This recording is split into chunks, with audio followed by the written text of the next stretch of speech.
Oh, it's a great Monday here on 3 and Out on the Southern Pigskin Radio Network. Kevin Thomas and Ben Troop, glad you are with us. Thanks for making us a part of your day. We'll chat with Emory Hunt coming up in hour number 2 of the program from Football Game Plan. Is talking about Deion. Is Deion making Jackson State better? Is he boosting the reputation of Jackson State? Is he boosting the reputation of HBCUs, or is it neither? It's just prime.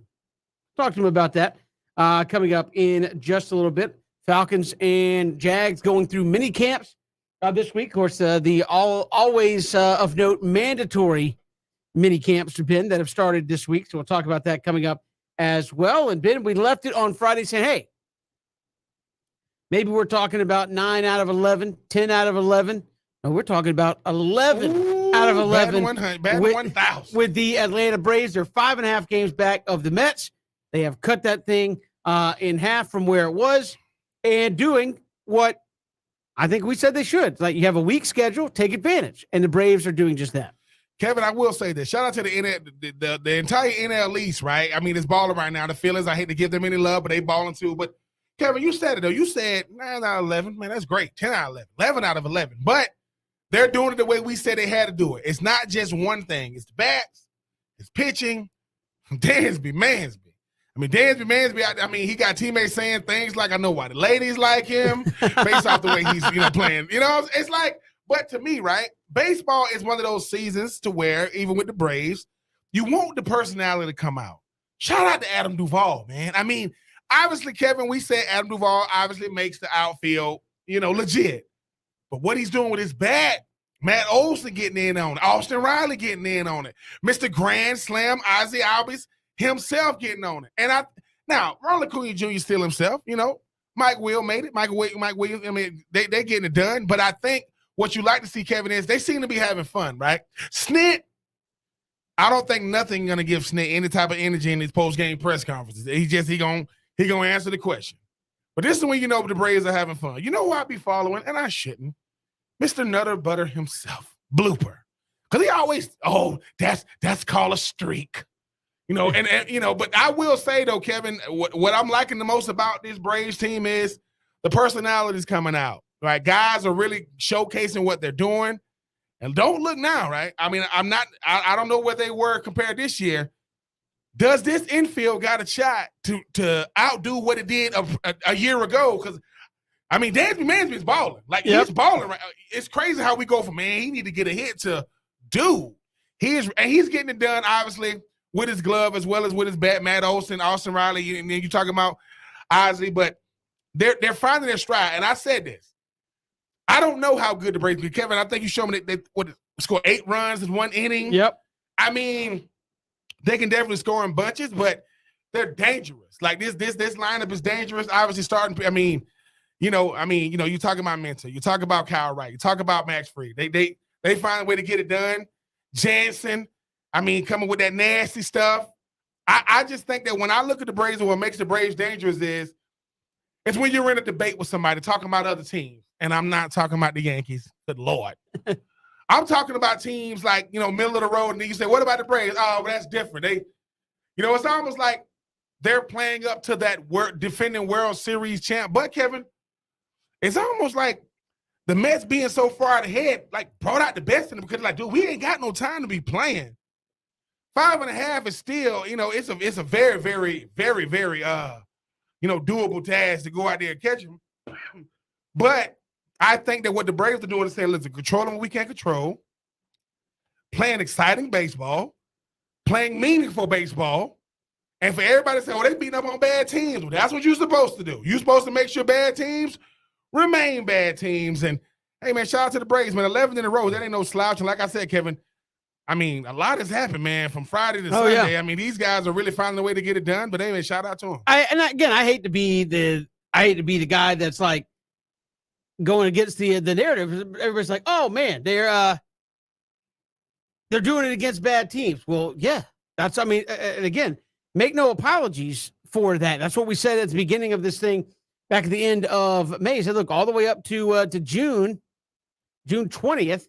They're playing teams that are below 500. You got to take advantage of that, and the Braves are doing that. Had a closed, I don't want to say a closed door meeting because Brian Snicker brought it in there after they lost to Arizona and played horribly, and said, "Look, guys, we're better than this. We are way better than this."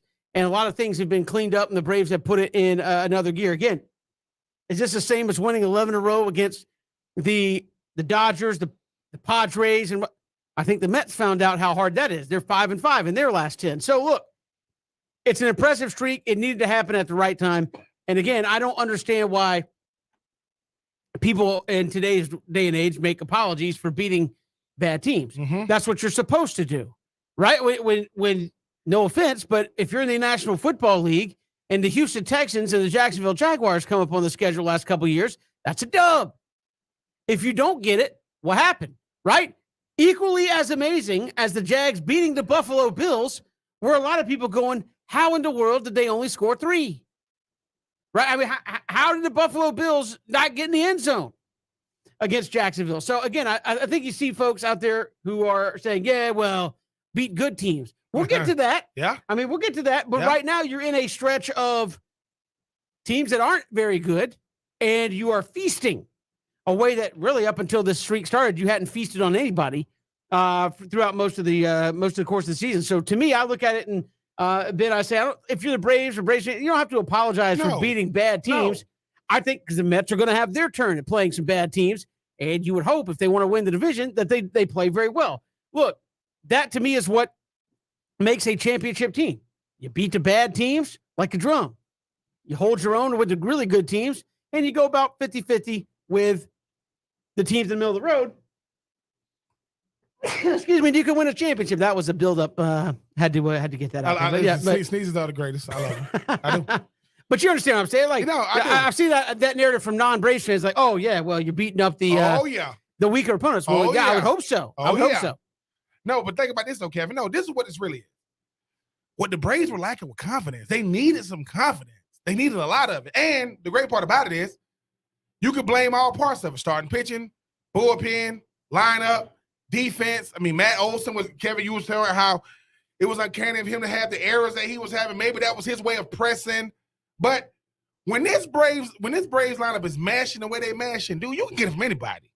I mean, I'm just saying yes, listen, I'm on Twitter for two reasons. One, you know, all the Braves haters, which is a lot of Braves hate out there, especially coming from Mets fans.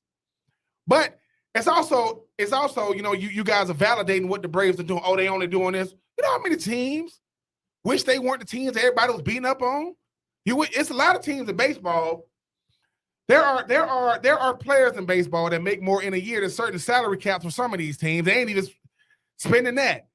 But the Braves, once again, are doing it their way. They didn't have to break the bank. They go spend, you know, all this money on pitching. They just trust their farm system. They trust the guys that's coming back. They trust the new addition. Excuse me. And I think right now, what you're seeing is, you're seeing a confident bunch.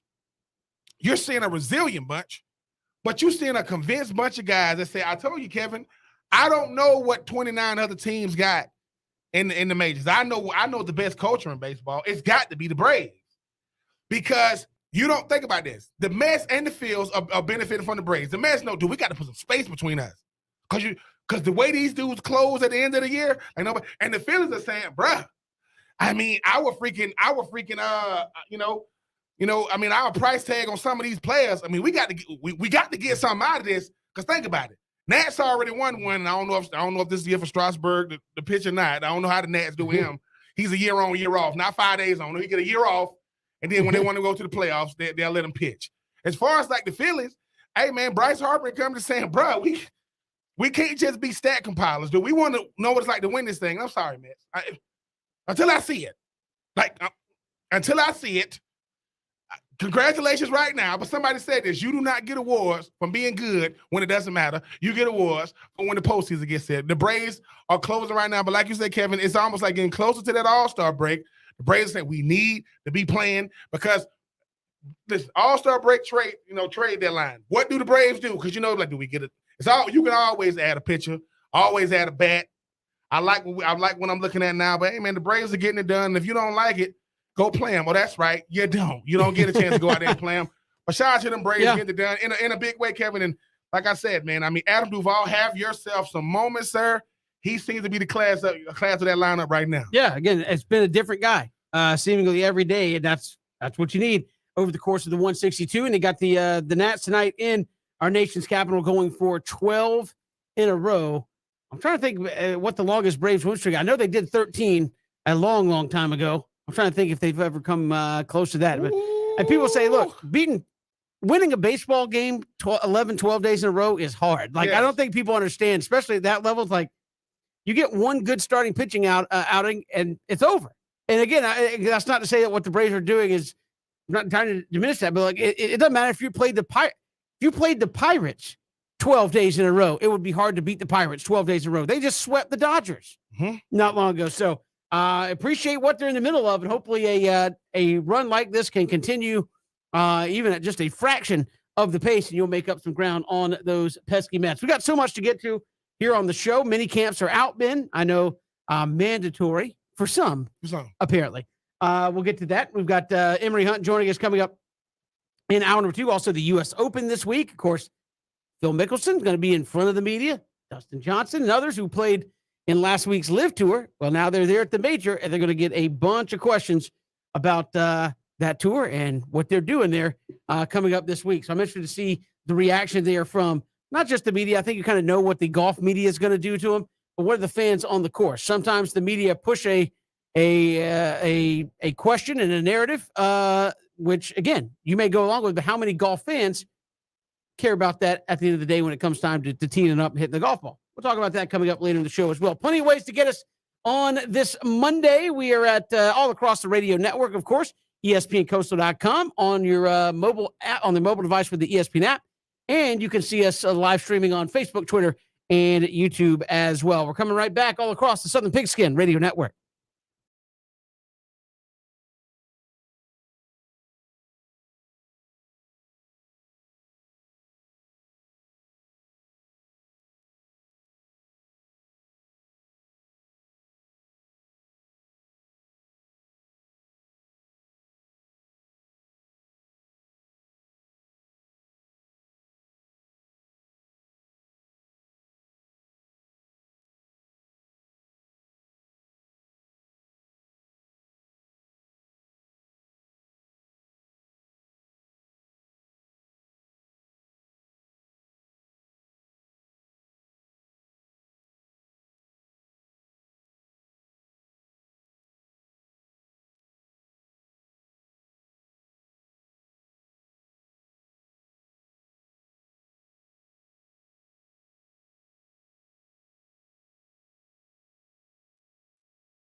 Good to have you back here, 3 and Out on the Southern Pigskin Radio Network. Kevin Thomas, Ben Troop, glad you are with us. Emory Hunt going to join us coming up in hour number 2 of the program. But Ben, those mandatory mini camps this week for teams around the National Football League. I know a big one was Lamar Jackson going to show up? Yeah, he showed up. As you said, you can be fined for not showing up unless you are in Jacksonville, where Doug Peterson's like, maybe we don't need all of you here this week. Going to go through, I think it's 3 days. Yeah. But he said, look, rookies, select veterans, and guys that are coming off injury. That's all we need here this week. For a team that just picked number 1 and went, 3-14, is that a good idea? Or do you need all the practice time you can get? I would say this. Doug Peterson is trying to earn some stripes on the wall, right? Every head coach. I mean, I guess it's a big change from last year. It is. But Think about this, Kevin. You know, just like I know, even if you are a Jacksonville fan, ain't nothing finna jump off. You were the number 1 overall pick 2 years in a row. You think you're finna go from that to the Super Bowl? Keep on letting Cincinnati fool you if you want to. That's not happening. But I will say this thing about Doug Peterson. Doug Peterson has been there a little while. He knows not what they have, but what they're lacking. Every player doesn't need every single practice, but listen, these rookies, like, think about it, real similar to the Falcons. Got a lot of young guys gonna have to be key contributors. Preferably 2021 and 2022's draft. So you're gonna be able to now, just because guys won't actually be practicing, Christian Kirksey knows that they'll show up. They'll show up and help the young guys out, right? Because this is one thing about, look, if you make a certain dollar amount at your career, I'm not even talking about football. The first thing they pay you to do is show your behind up. Where is he at? Where is she at? Well, just imagine you got millions next to your name. The goal is to make sure the guys you gave the big money to are there when the games count. So what he's doing is saying, look, if you are a veteran, the one thing you've learned how to do is pick up game plans, pick up concepts, like terminology, things of that nature. If you are a rookie, you do not. It's hard to pick that stuff up. So what Doug Peterson is saying, look, we're getting very, very close. Mini camp, you can kind of slow down a little bit. Wait a minute, guys, slow up, do that again, right? Training camp, everything's like this. And a lot of these guys probably ain't picking it up. And I think what they're doing, and when you hear the term, select veterans, that could mean 2 things. 1, you could be a guy that's on the fringe that you need more reps, or 2, you just the type of guy that loves to work. You want a guy that comes in. There are guys that love practice, that love getting better at their craft. But if you're a Doug Peterson, what he's really trying to do, Kevin, is he's trying to show what a healthy work environment looks like. This is what it is. Yes, I've already won a Super Bowl. And I did it with a team that hadn't done it last time I checked, with Philly. So what he's trying to do is say, look, this is what we're doing. I can kind of bring you guys along a little bit. Because from mini camp to training camp, the two don't compare. And you got such young guys that's going to be contributors. The select veterans might be some of the guys that just got there too, because they might need a little bit of extra. But I mean, mini camps, I respect it. I respect the fact that Doug Peterson said, look, I'm not in the business of trying to take money from players. I'm not in the business of trying to find guys. Now, if you do something stupid that just goes beyond what we do here, I'm going to find you. But I think he's trying to establish his way of doing things, because until he does, they think it's going to, why would I think it's going to be anything different in 2021? Why would I think it's going to be anything different? I mean, you still got Trent Baalke up there, right? Still got Mr. Connors, he's still the owner. Still Jacksonville. I still got the same locker, same number, same parking spot. Different year, different regime, different way of going about it. So that's what he's really doing. He's saying, look, fellas, I don't know what y'all went through last year, and I don't care. I don't want to hear about last year. I don't want to go into it. Tight ends that's on the roster played tight end their whole life, right? Not Tim Tebow. The strength coach that's the strength coach could have got hired by anybody. Not just only could get hired by one person, right? Now, Trent Baalke do got an assistant GM. I don't even know what that is. Right. But I will say that before you can establish a winning culture, you got to establish a stable one. I need something. Guys know what to expect. Guys know we're going to work. Guys know this is how we're going to set things apart. This is how we're going to do things. Because they say Doug Peterson, he's a hard-nosed coach, man. He wants you to go out there and get it done. But I have to establish what we're doing first. Let me show you what we're doing, how we're going to go about doing it. Because once training camp comes, man, everything goes really, really fast. We don't got time. You got preseason games. How do we go about that? Real similar to what we said about Arthur Smith. How do I go about preseason if I'm Doug Peterson when Travis Etienne missed the whole year. Do I put him in there? Do I not put him in there? So I think that minicamp is a way to iron out a lot of kinks, because if you are a young team and you're bad, it's bad. Bad. Because I was there. Because talent ain't the problem. It's lack of reps. You ain't got a lot of guys that played that long. Like you said, Kevin, Jacksonville beat Buffalo 9-6. Buffalo didn't get in the end zone. But that was only one of their, 4 wins? 4 wins?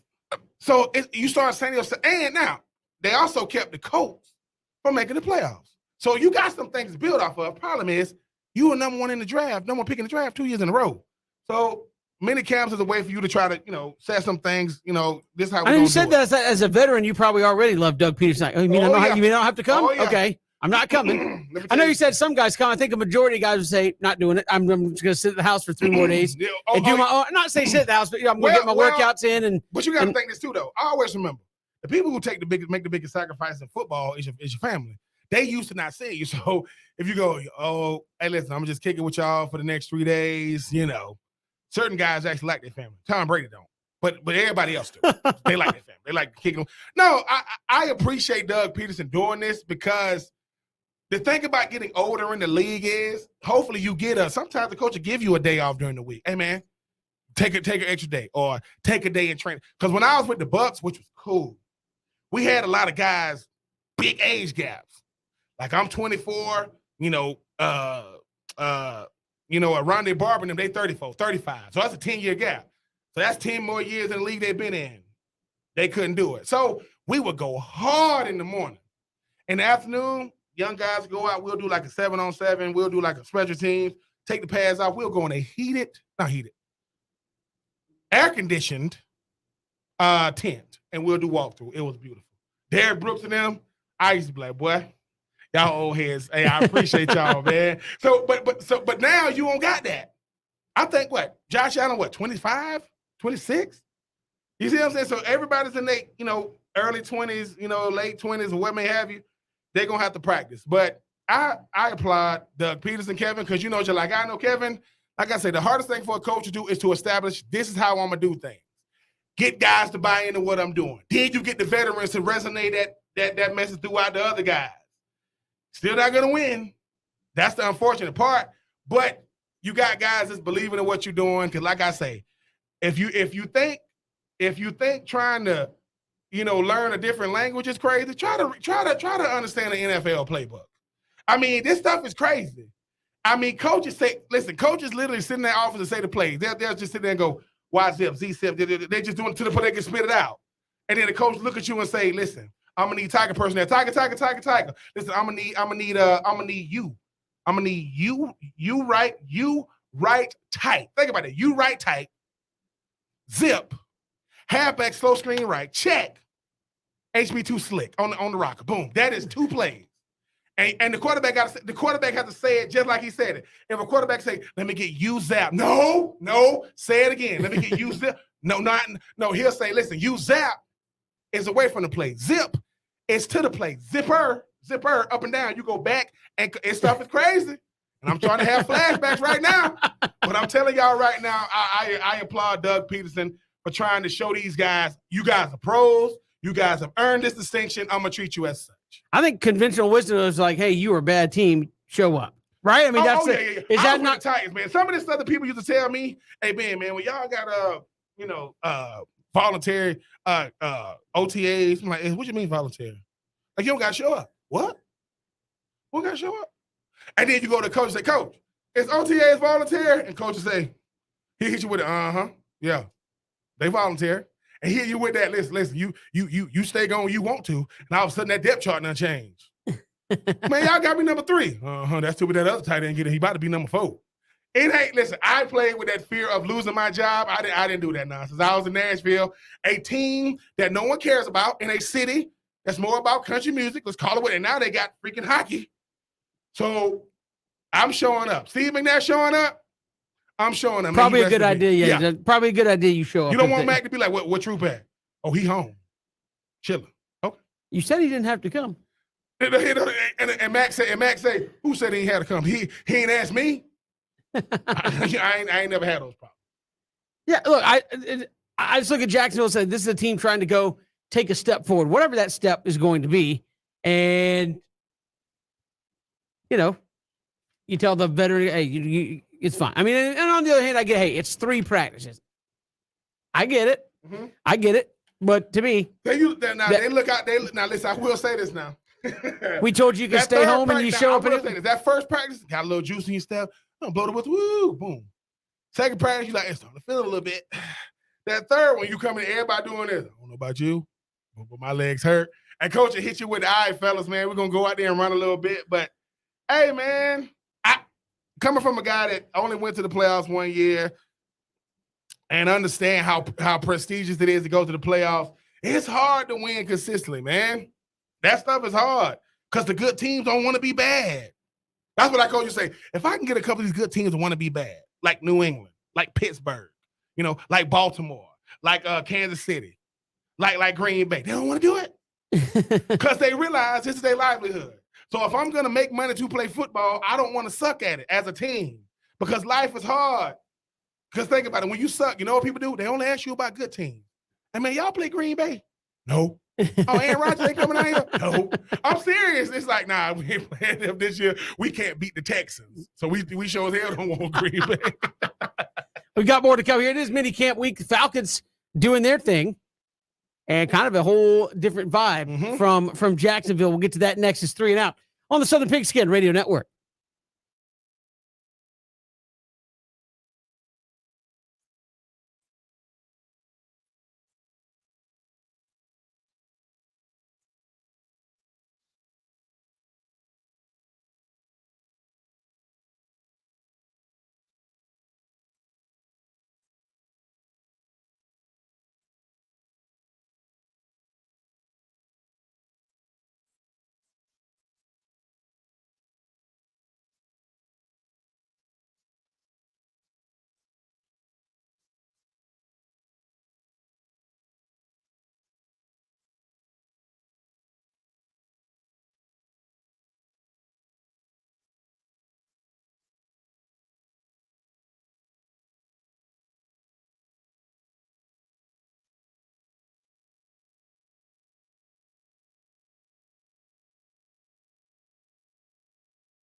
Good to have you back here, 3 and Out on this Monday. Falcons back at minicamp as well. And I know, Ben, it's got to watch what you say around Falcons camp. If you say the R word, rebuild. If you rebuild it, will they show up? But you're going through a rebuild where, Ben, we've talked about this a number of times on the show, but you're going through a rebuild where you don't want to become the Cleveland Browns or the Jacksonville Jaguars, right? And that is, to me, a very tenuous spot to be in. I look at what the Falcons did. Again, obviously, you had to move on from Matt Ryan at some point. But to me, the Falcons are in a spot that, unless you find an answer this year, kind of lends itself to becoming the Jags or Detroit or the Falcons or the Browns. And that is, we don't have a clue about the quarterback situation long term. Matt Ryan, as you said, did so many things for the Falcons, it wasn't even funny. You were not a great team, still won 7 games last year. Marcus Mariota, you are hoping could win you 5 or 6 games this year. Maybe you get into a Desmond Ridder situation if he gets hurt. But to me, the teams that constantly are picking up there, Miami, the Jets, what's the issue, Ben? They have no clue what their quarterback situation is going to be. Who are the teams that never pick up there? The stable guys. Hey, we have Tom Brady. Even at 400 years old, we got Tom Brady. We have Aaron Rodgers. We have our quarterback in place. We know we can win X number of games just because this guy's here. Now you're with the Falcons. You're trying to wait this thing out when you have a whole lot more money. But how important has it been for them to find out, probably this season, who their quarterback long-term is going to be? I think everybody knows it's not Marcus Mariota. But we've talked about how you can't really throw Desmond Ridder out there before he's ready because it's not a fair shake. But at some point, do you feel like they'll make a determination on, yes, Mariota is the carryover guy based on what we see in practice, maybe even Desmond Ridder's not the guy we're going to try to ride long-term? How do you balance that out through the rebuilding process? We're like, hey, the roster is not going to be great, right? But we also don't want to become perennial losers in the process while we try to find this quarterback.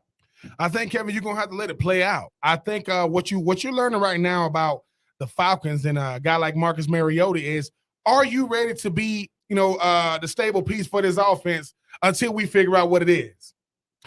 All you got to do is look at the number of years on a player's contract to let you know if they bought in on them. Quarterbacks don't get 2-year deals. Backups get 2-year deals. Starters that get 2-year deals mean that we don't know who we have right now. We don't know because look, the same thing we can say about we don't know what we have in Desmond Ridder. Got a Marcus Mariota. He hasn't started since he left the Tennessee Titans. He was with the Titans from 2015 to 2019. He spent the last 2 years with the Raiders as a backup. Now, I'm not saying that he can't have a resurgence. I'm not saying he can't show you some of those vintage moments he had with the Titans, but the last time he started, 3 years ago. And the one thing he don't have then, well, now that he had then, is a running game. The thing about this Atlanta Falcons offense is this. It's better for Atlanta. The reason why people going, wait a minute, man. Why is Atlanta going to a dual-threat quarterback? Matty Ice wasn't a dual-threat quarterback. Yeah. Matty Ice was a pocket passer. But the thing is, have you seen this O-line? You're going to have to find a way to make some plays outside the pocket. That's the only reason why Desmond Ridder got drafted here. People go, why Desmond Ridder, and not a Sam Howell? Because you're going to draft a guy similar to the guy you got in the center. You're not going to draft a total different guy. That's a total different offense. Totally different. But Marcus Mariota has a chance to go out there, Kevin, and really establish himself as the guy for now. Because this is the thing about football that's really, really dangerous. The only teams that are looking to the future are bad teams. Good teams are not doing that. Right, when you have constant questions about your quarterback. Absolutely. And that's the one thing, again, were the last couple of years great for Atlanta? No, but for the large majority of Matt Ryan's career, you didn't even question what you had at quarterback, and you knew you were going to be competitive more often than not. Now you're in the situation, Carolina. You pick them. We all know who the teams are. Carolina, Houston, the Jets. You're all looking for a quarterback. None of them know if you have the guy on your roster or not. And to me, you can pick a bunch of other different players to bring in, and they're gonna try to do that obviously in the offseason. But if you don't know who your quarterback is going to be and feel good about it, you're setting yourself up to become one of those teams constantly picking the top 5, 6, 7. And I don't think the Falcons want to do that, obviously. I mean, you look at what it's done for other teams. Like, you get that rep of, well, you're always picking in the top 5. You become, I mean, well, maybe not that bad, but you get what I'm saying, right? I mean, without that quarterback, you're in an interesting spot where you could wind up becoming a perennial losing team. Oh, yeah. Now, Atlanta has always been that fringe team, though, right, Kevin? Like, before Matty Ice got there, you talking about, like, back-to-back winning seasons. That was few and far between. Because while a guy like Michael Vick was very, very exciting, it wasn't a lot of winning seasons when he was there. Very, very exciting player, though. What a guy like Matty Ice did for the franchise is he brought them out of the dark years, and the league started respecting them because of who he was. And then you look at the cast of character they gave around him. Like, people go, dude, Roddy White was not the same player without Matty Ice than he was with him. Matty Ice. So that's why I knew that Kyle Pitts was going to have a good year because of who the quarterback was. Now you saying, all right, we starting new. We trying to go size. 6'2", 6'3", 6'4", 6'5", 6'6", across the board. We're getting a quarterback that's a dual threat. So you're finna see a total different offense. Now, the thing about Atlanta that they have on their side is no one expects them to do anything, which means you can go out there and be who you are. You're not expected to win. You're not even expected to compete in the NFC South. You're not expected to even sniff the playoffs. But that doesn't mean that if Marcus Mariota gets you one more win, right? Because 7 wins is a lot of wins for a bad team. If he can get you 8, now you're talking about almost, you're talking about a respectable season. Because I do think, Kevin, when you think about a guy like Marcus Mariota and what he brings to the table, he brings a veteran presence. He's a guy that, because he was just as shocked as anybody else. He was kind of like a bailout guy. Because you're like, oh, Matty Ice who you going to get? Marcus Mariota? All right, you can live with that, right? Marcus Mariota is this. He's not good. He's not bad. He all right. Ain't nothing wrong with that either. And there's nothing wrong with that. Can he keep you out of the top 7 draft picks? I think he can. I think he can, because this is the thing. It's the teams you just mentioned. Detroit going to be good this year? Or not? Jacksonville going to be good this year? I know, but you say that, but I mean, look at the Falcons roster. I understand, though. All right, Kevin, let's just call it what it is. This is what you really do. If it's the Falcons versus the Browns, probably going to go with the Browns, because that defense is ugly. That defense is woo. And they still got Nick Chubb on offense. So that's probably a loss. Detroit, I'll go with the Falcons. Jacksonville, I might still go with the Falcons, right? I might still go with the Falcons because my quarterback is more proven than a Trevor Lawrence, and I just think that when you got a team that pick back-to-back years, you got a shot to go out there, and make something happen with them. Outside of Philly, maybe Dallas, right? I mean, you could have beat the Eagles last year if you could just find a freaking way to, I don't know, Deion Jones. Don't let Jalen Hurts run by you when you spying him. And I'm sorry, watch the Commanders. Ain't nobody scared of them because they got Carson Wentz. I'm just gonna call it what it is. This Falcons team has to decide this. We don't want to be the worst team in the division. Because here's the thing, while Tampa is obviously got Tom Brady, you could say New Orleans might have the better team than them, right? Top to bottom. Right. Especially on offense. But you got to find a way to beat Carolina. Because you got to have something. And I do think Marcus Mariota can do it. Marcus Mariota, they're telling him, look, man, we need you for 17 weeks. Because Kevin, this is the thing, right? If you don't know, that sounds like a confidence message. Hey, if you're Marcus Mariota, right, they're paying you starter money. Sure. But you come into a team that you got a lot of new guys outside of Kyle Pitts and maybe offensive line. Arden Tate, never been a headliner, right? Brian Evans, never been a headliner. So I think that when London Drake London. Yeah, Drake. His name is Drake London. Yeah. I apologize, Drake. Drake London, obviously first number 1 overall pick. And you notice, right, Kevin, we're only talking about the offense because the defense is going to struggle. They were last to stop in the run, and they were last to get to the passer. Well, that's your major category. And I would have to check their third down percentage. It's probably bad, too. If you can't get to the quarterback, you can't stop and run, your third down percentage is probably bad. But I think for Atlanta, if they can find a way to run the football, keep Marcus Mariota upright, find a way to have an short to intermediate passing game, the potential to try to throw the ball down the field, who knows, Kevin? Because like I said, if you would have told me Atlanta was going to win 7 games last year, I would have laughed. What? With no Julio? They won what? And no Calvin Ridley. No Calvin Ridley. Calvin Ridley down there betting with, I mean, how they find out it was him, it's, Please enter username. Yeah, when username is Calvin Ridley. Calvin Ridley ATL. I mean, listen, how they find you? What was your password? Yeah. Rise up. You know what, Calvin? Yeah. They were gonna no. If this I am the Calvin Ridley. Do what? I would just say that if the Falcons can find a way to establish the run, keep Marcus Mariota upright, and find a way to score points, that each quarter, they got a shot. They got a shot to be respectable because you know how it is. If you're not competing, if you're competing for the top, if you're competing for the first half of the draft, like you didn't make the playoffs, you want to be closer to that 13, 14, 15. Sure. Then 7, 8, 9. That's all that's really coming down because. And all I'm saying is, can they get out? If Marcus Mariota is the quarterback, can they get out of 7, 8, 9 and actually pick outside the top 10? I don't know that they can, but I will say this. And I say that because if you've said enough, like, yeah, you're rebuilding, but you don't want to become a loser mentality squad where it's like, oh, the team's just trying to stink so we can get picks and it's okay if we don't win, right? Mm-hmm. Well, I mean, you're not far off from picking inside the top 10, 3 years in a row? And so, I mean, that's I don't know what are we talking about there? But we making all this fuss about who's going to be your quarterback of the future, who's going to be your coach. Because Arthur Smith got to still prove that he's the guy. Well, I mean, there's that, yeah. And I don't know if him and Terry Fontenot are a package deal, but they still ain't got a quarterback yet. Like, well, if they in the top 10, nobody's gonna judge them on Marcus Mariota, obviously. In the top 10. Because like I say, Kevin, if the goal is to get one of these quarterbacks in 2023, okay.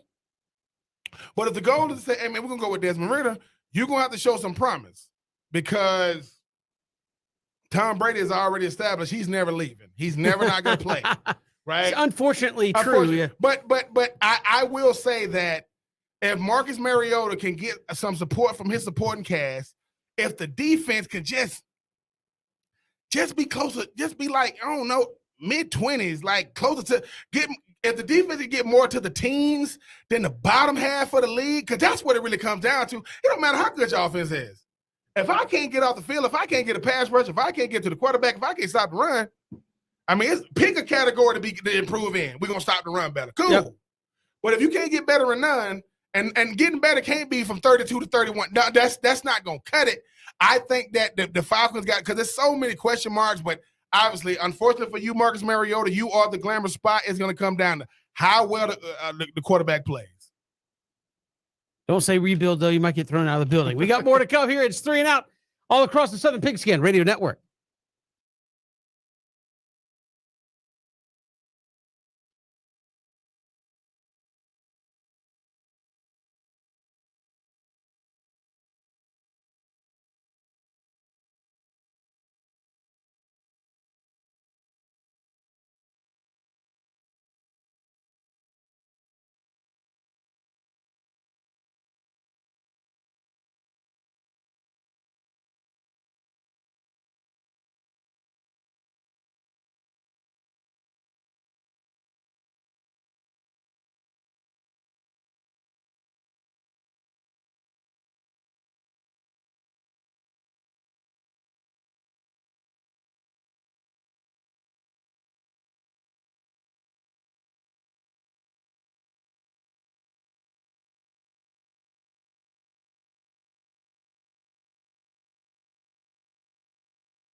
Good to have you along here on 3 Out. Ben, we're going to be talking about, karma, both good and bad here over the next couple of segments. We got Take 3 coming up around the corner. Oh, by the way, late ad, home team, Brandon Leak going to join us. Braves on an 11-game winning streak. He'll join us. Also, Emory Hunt going to join us coming up in hour number 2. But Joe Madden, recently fired manager of the Anaheim Angels, and you love to see it when I'm trying to phrase this a nice way, Ben. When and I gotta be careful because I'm turning into one of these. So when old people try to do stuff that's cool, so Joe Madden, they were in the middle of that 14-game losing streak, and Joe Madden's like, "All right, I'm gonna show some solidarity with my guys, try to get them pumped up, see if we can't get out of this thing. I mean, we've tried Nickelback, everything that's not working." So Joe Madden went out and got a mohawk done. 70-something-year-old rocking the mohawk. Going to go in the locker room, show the team. Oh, excuse me, Joe. Before you come here real quick. Yeah, you're fired. So he got a mohawk, never got to show the team, and got fired. Womp womp. I mean, let me tell you something. That's tough. No, that's tough. When you make a decision like that, hey, I'm this, 70 years old. I'm getting a mohawk. Hold on. This for is the team. Part. You're fired. There's somebody close to him that knew that he was going to get fired, that could not say anything. Like, as I'm going to get the mohawk. Yeah, where's Joe? He's getting all his hair chopped off. Going to get the mohawk. There you go. No, Joe. No, Maybe Joe, not do that. Joe comes into the facility. They say Joe's here. Listen, Joe does his regular parking spot. Says, "Hey, what's up, everybody, man? Oh, I see you, Joe." And then somebody goes, "He's coming to you." And then he walks in. He walks in the meeting room. He walks in the locker room. No one's in there. And I'm talking about the staff locker room. Walks in the kitchen. No one's there. Walks in the staff meeting room. Joe, yeah, have a seat. Nice cut. Listen, it's not working. I mean, we got Tiny. I mean, we got Rendon. I mean, we got, Mike Trout. We got we definitely got two of the best players at that position. Definitely, we definitely got a unicorn in his position, right? 14, it's like we're the only team that has this much talent that can't make the playoffs. Nice hair, by the way. Did I say that? But don't worry about it. We've already packed up your office. Sorry, man. Because Kevin, that's to me the only thing I can think of is if you got a tattoo. Like, I get it, your hair will grow back. I don't know if you're 70 something, it may not grow back, but you're rocking a mohawk at 70 years old for what? At that point, because can I at least go talk to the team? No, you can't actually. Think about when his grandchildren asked him to get it. He said, "No, I don't do that." Think about when his children. No, I don't do that crap. All of a sudden, I'm gonna do it. And then his grandkids go, "So you did it for Rendon?" All right, no. So if you do that, Ben, if you do it and you get fired, like, I don't know, say the Tennessee Titans were in we're 0-16, like, fellas, we're gonna win one game. You come in there with some, I don't know, whatever a crazy hairstyle for you would be, and then they're like, "We cut you." Is that a big mistake? I think it is. I think it is. No, Kevin. At the end of the day, you got to know got to know when to hold them, got to know when to fold them, and he didn't know. Sorry.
Good to have you back here. It's 3 and Out all across the Southern Pigskin Radio Network. Kevin Thomas and Ben Troop. Apparently, we got carried away talking about Joe Madden and his mohawk that never was. More like a go hawk.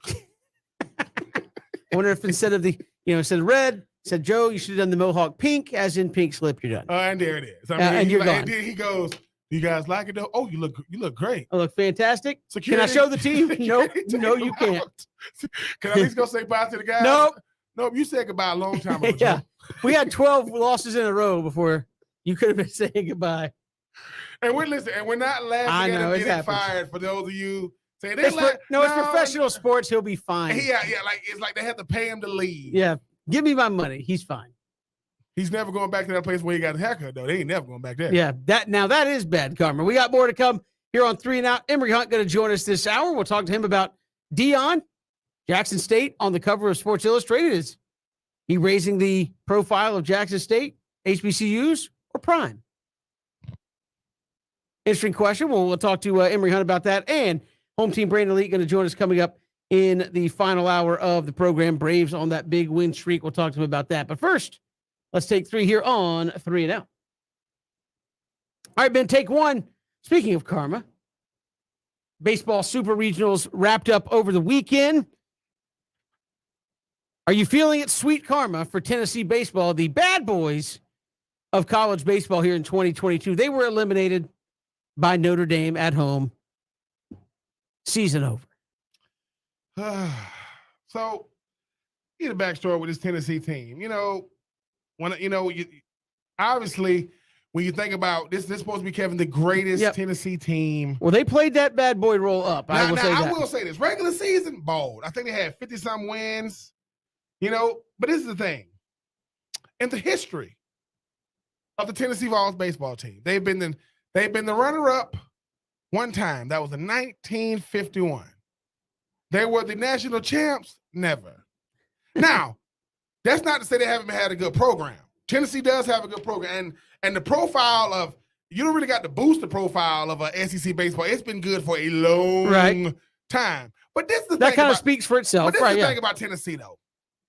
Why do they lose their mind, though? Like, you're giving people the middle finger. You're arguing with umps. Like, now, I'm going to say this. If you have a long history of winning, College World Series, and this is just what you do, I get it. But you lost your mind. Like, you literally lost your mind. And this is what happens, Kevin. I don't know if they coach said, let's just establish ourselves as the bad boys, just have people rooting for us. Well, y'all won that. But you lost to the evil empire known as Notre Dame. Can I arguably say this was the greatest Tennessee team of all time? I could. But here come the BJ Bennett in me. Greatest versus best. You didn't make the College World Series. And it's a few good teams. It's a few teams left in the SEC that made it. I just think that for me, Kevin, everything you preach about or we preach about when it comes to sportsmanship. Now, do I got to like the guys I play against? No. But should I respect them? Yes. I mean, you arguing with a call in baseball, in college baseball, then you're getting thrown out. Then you're shooting people to birds, running around the bases. Then I just think that for me, it's going to turn out to be more of a gimmick-looking season because you didn't – obviously the best teams are going to the College World. They're going to Omaha. You're not. But, Kevin, the one thing you don't want to do is lose. If you're going to act like that, you better win. Because if you don't, that social media is going to have it, and it is already winning. So all I'm going to say is they had these guys they had on, like, Florida Gator helmets with, like, Tennessee Vols, like, shirts, trying to say, we want to wear with a – yeah, well, I mean, all I say is that, humble pie do not taste good, but y'all finna get a bunch of it. I just think, Kevin, people would have been more sympathetic or empathetic to them if they wouldn't – because they started tripping. 50-something wins in a baseball season is rare.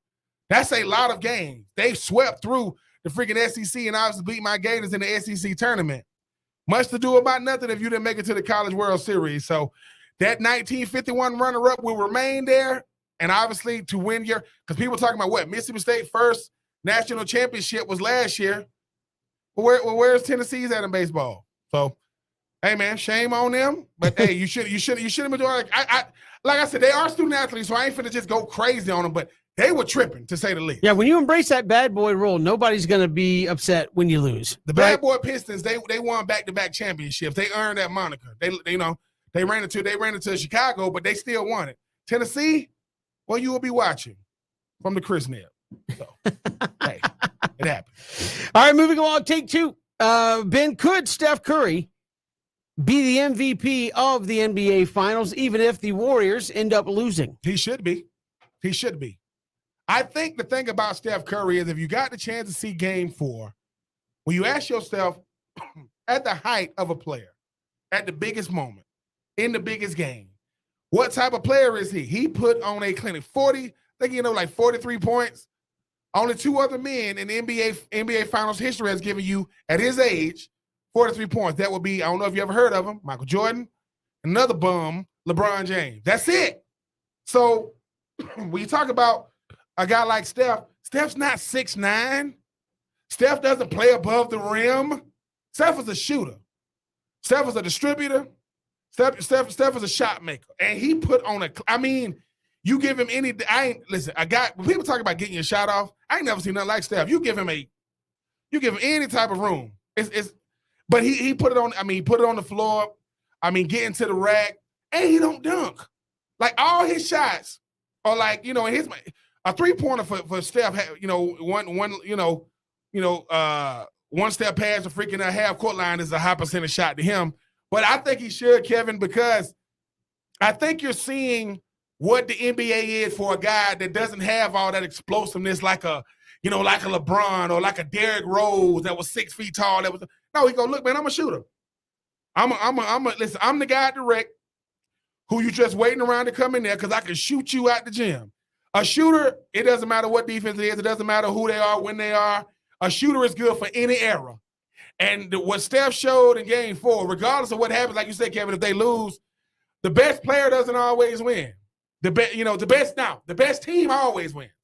The best player does not. So I think he is the best player in this series. That's taking nothing away from Tatum and Smart, and Brown, and Clay, Draymond. I just think that with what he's doing, he's saying, look, I am the only reason why my team is still in it. Me. Because you take 43 points, not even counting assists and rebounds, you take me off this floor, it's over with. So, yeah, I do agree if they do lose, Steph has already proven, man, he's the best player in this series regardless of how it ends up. Be interesting to see. Normally don't give them out to teams that if they lose, we'll see. Obviously it's tied up 2-2. We're a long way from that. But a lot of people saying if for whatever reason Golden State doesn't get these last 2 dubs, then could Steph, with the way he keeps playing, be the MVP? I've always found it interesting. If you're the best player in the series, even if your team loses, why not? Why can't you be the MVP? Yeah. If you are better than anybody on because the whole point about sports, Ben, is like one guy can't do it by himself. Yeah. Right? LeBron tried. Michael Jordan, you could say he tried. They all had 2 and 3 other guys who were very, very good to help pull them along. So, yeah, to me, you can be the MVP on a losing team if you are the best player in the series. Why not? At the end of the day. All right, moving on. Take 3. Saw this, Ben, and I always like to see this stuff because, you see like celebrity homes are like so-and-so's putting their house on the market and they have 6 bathrooms and 3 swimming pools and a this and a that. Well, there's a home in Scottsdale, Arizona that is on the market. I saw this earlier today. It's going for $2 million. That's a lot. Well, the house is pretty nice, but in the backyard, you have a regulation, but a full-size wiffle ball field, complete with scoreboard, wall, base paths. It's AstroTurf, the whole thing, or field turf, whatever you want to call it. That's a part of the house. What to you would be like the best amenity you could have on? Because to me, that'd be pretty sweet. Yeah. Like I want to go to the wife and go, hey, you got $2 million. We have a baseball field in the backyard. Yeah. She might hate that. Yeah. But what would be like the best amenity you could see if a house was for sale as a throw in there? The best amenity that a house can have is it's a bunch of land behind it. Like people say, listen, let me show you that. A lot of times, let me show you the pool, or my mom, let me show you this big gigantic kitchen. Let me show you these walk-in closets. Let me show you these high ceilings. No. If I go behind this house, right? 25 acres. What? 25 acres. All mine? Yes. So what I would do is this, Kevin. I would say, all right, I want a football field on the left. Right? I want a basketball court, full basketball court on the right. Right? In the middle, I want a pool. I want a nice pool. But behind that, I want a dirt track that you can go out there with them four-wheelers and just get right. Right. Because what it is, Kevin. This is an activity center. It's basically what's happening. And this is the thing, too, right? And no, this is what and people go, well, what would you call this? I call it bragging rights. That's the name of it. Just think about it, Kevin. Think about this. You come to the crib. Oh, and the pool and the sport court, it all got a roof on it. Now, I didn't say closed in. I said it got a roof. Why? Well, I don't know how much a building costs. So I'm going to just deal with the roof. We're just going to put a roof on it. We're going to put a roof on it. And I think what happens that is, would be one gigantic structure. It would. But this thing, Kevin, this is the thing, though. You come to the crib, you and the boys. They're like this. I say, you come in, what's up, Kevin? You be like this. And all of a sudden, they're like, the kids keep walking you. They go, what? And you go, what? And then, Kevin, you go, man, what about a batting cage? What you mean? We could just slide that in. What about? But I think what it is though, what happens is, though, it's everything that I like. Football, basketball, swimming, the dirt track, because like you say, Kevin, I go, look, man, oh, what is the AC? What is the energy bill like? Oh, it's usually pretty low. Why? Because lights are usually turned off. But this is the thing. Once the sun goes down, you are not to use any of that. Yeah, so think about this. It's like this. It's like, think about this when we was growing up. What would your parents say if you had a yard? Going out in the backyard or something. Going out in the backyard. Right. And they're in the backyard. And look, and all I say is this. You are not allowed to get on them four-wheelers unless I say so. But guess what? Get in the pool, play a little basketball, go out there and do something, do something athletic with. Hey, man, I got a football camp and a basketball camp going on at 2 different times, man. Plus, I got my little nephew over there in the pool.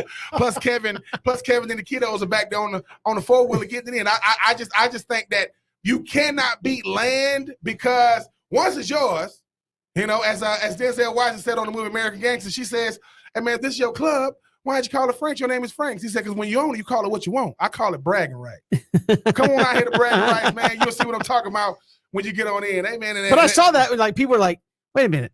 So whoever owns this house decided, hey, let's put in a full wiffle ball field behind the house. Why not? It's part of the deal now. So whoever buys it, if you don't like, it would be a travesty if whoever buys it said, get that thing out of here. Oh, don't do that. That's like bring everybody over, charge them admission, pop some popcorn, say, let's go have some fun. Of course. I mean, Kevin, like I said too, now, mind you, you can always bring stuff in, like, at the we want to go to a movie or something. I'm like, well, look, I do think that would be choice number 2. Like, I think that's awesome, but like, I do like houses that have like the movie theater in it. Well, like it's got 4 or 5 rows, and it's like, the surround sounds like, bring the movies to you. Oh yeah. Let me tell you something. If I got a $2 million house, everything now the inside of the house should have a movie theater, like a game room. But you got to do this though. A movie theater and a game room have to be separate of each other. But your what they call your man cave has to be separate because. Think about this. Well, you were just building rooms by the truckload out here. Kevin, this is the thing, right? What's going to ruin a movie for you? Dad, Jesus, go in there. No. The theater is the 100%. That's all that's in there. Oh, yeah, that's what I'm saying. Yeah, the movie room is by itself. When I lived, the nicest house I ever had, man, this thing I enjoyed it, was in Tampa. I had my house, how you would love it. When you first come in, I had a freaking what you call it, office, and my room and my bathroom was over there. He had to walk through like a little living area, and the kids' room was on the other side of the house. So if they're yelling and stuff, you can't even really, can't. But you had 3 rooms on that side. Then you had like a bathroom. Then you had a theater room all the way in the back, like it was all the way in the back. And I had a pool. Most places in Florida come with pools, so it ain't even in the mini no more. It just come with them. And I used to say, so I said I want surround sound in my house. I'm cheap. I've had the same surround sound system since 2004. It's at the crib right now. And whenever I get, whenever I decide I want to, get a nice little crib, I'm going to blow the dust off of it. But it's a funny thing, Kevin. When the guy was putting my theater stuff in, he fell through the roof. I heard this. Oh! I run in the laundry room. His friends laughed at him. I told him not to walk on it. But the thing is, he kept going, I'm sorry, sir. This is what they said. Listen, we're not going to charge you for the install. Yeah, I would hope so. Because I fell through the roof. And mind you, I said, y'all going to fix it? Yeah, I'm going to fix it. And like I say, man, theater rooms and man caves for most guys, when I tell you it's worth it, just one thing you got to get. You got to get a lock on the door that you the only one got the key. You will thank me later for that. You don't need people just barging in. I don't care that you live here. That's take 3. We do it every day this time. We'll talk with Emory Hunt coming up in about 20 minutes here on the show. It is 3 and Out. U.S. Open this week. How are a couple of these guys going to be received that played on the Live Tour last week? We'll get to that next here on 3 and Out.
Good to have you back here on 3 and Out. Emory Hunt, Football Game Plan, will join us coming up here in about 10 minutes or so. But, Ben, you got the U.S. Open this week, major golf championship upcoming.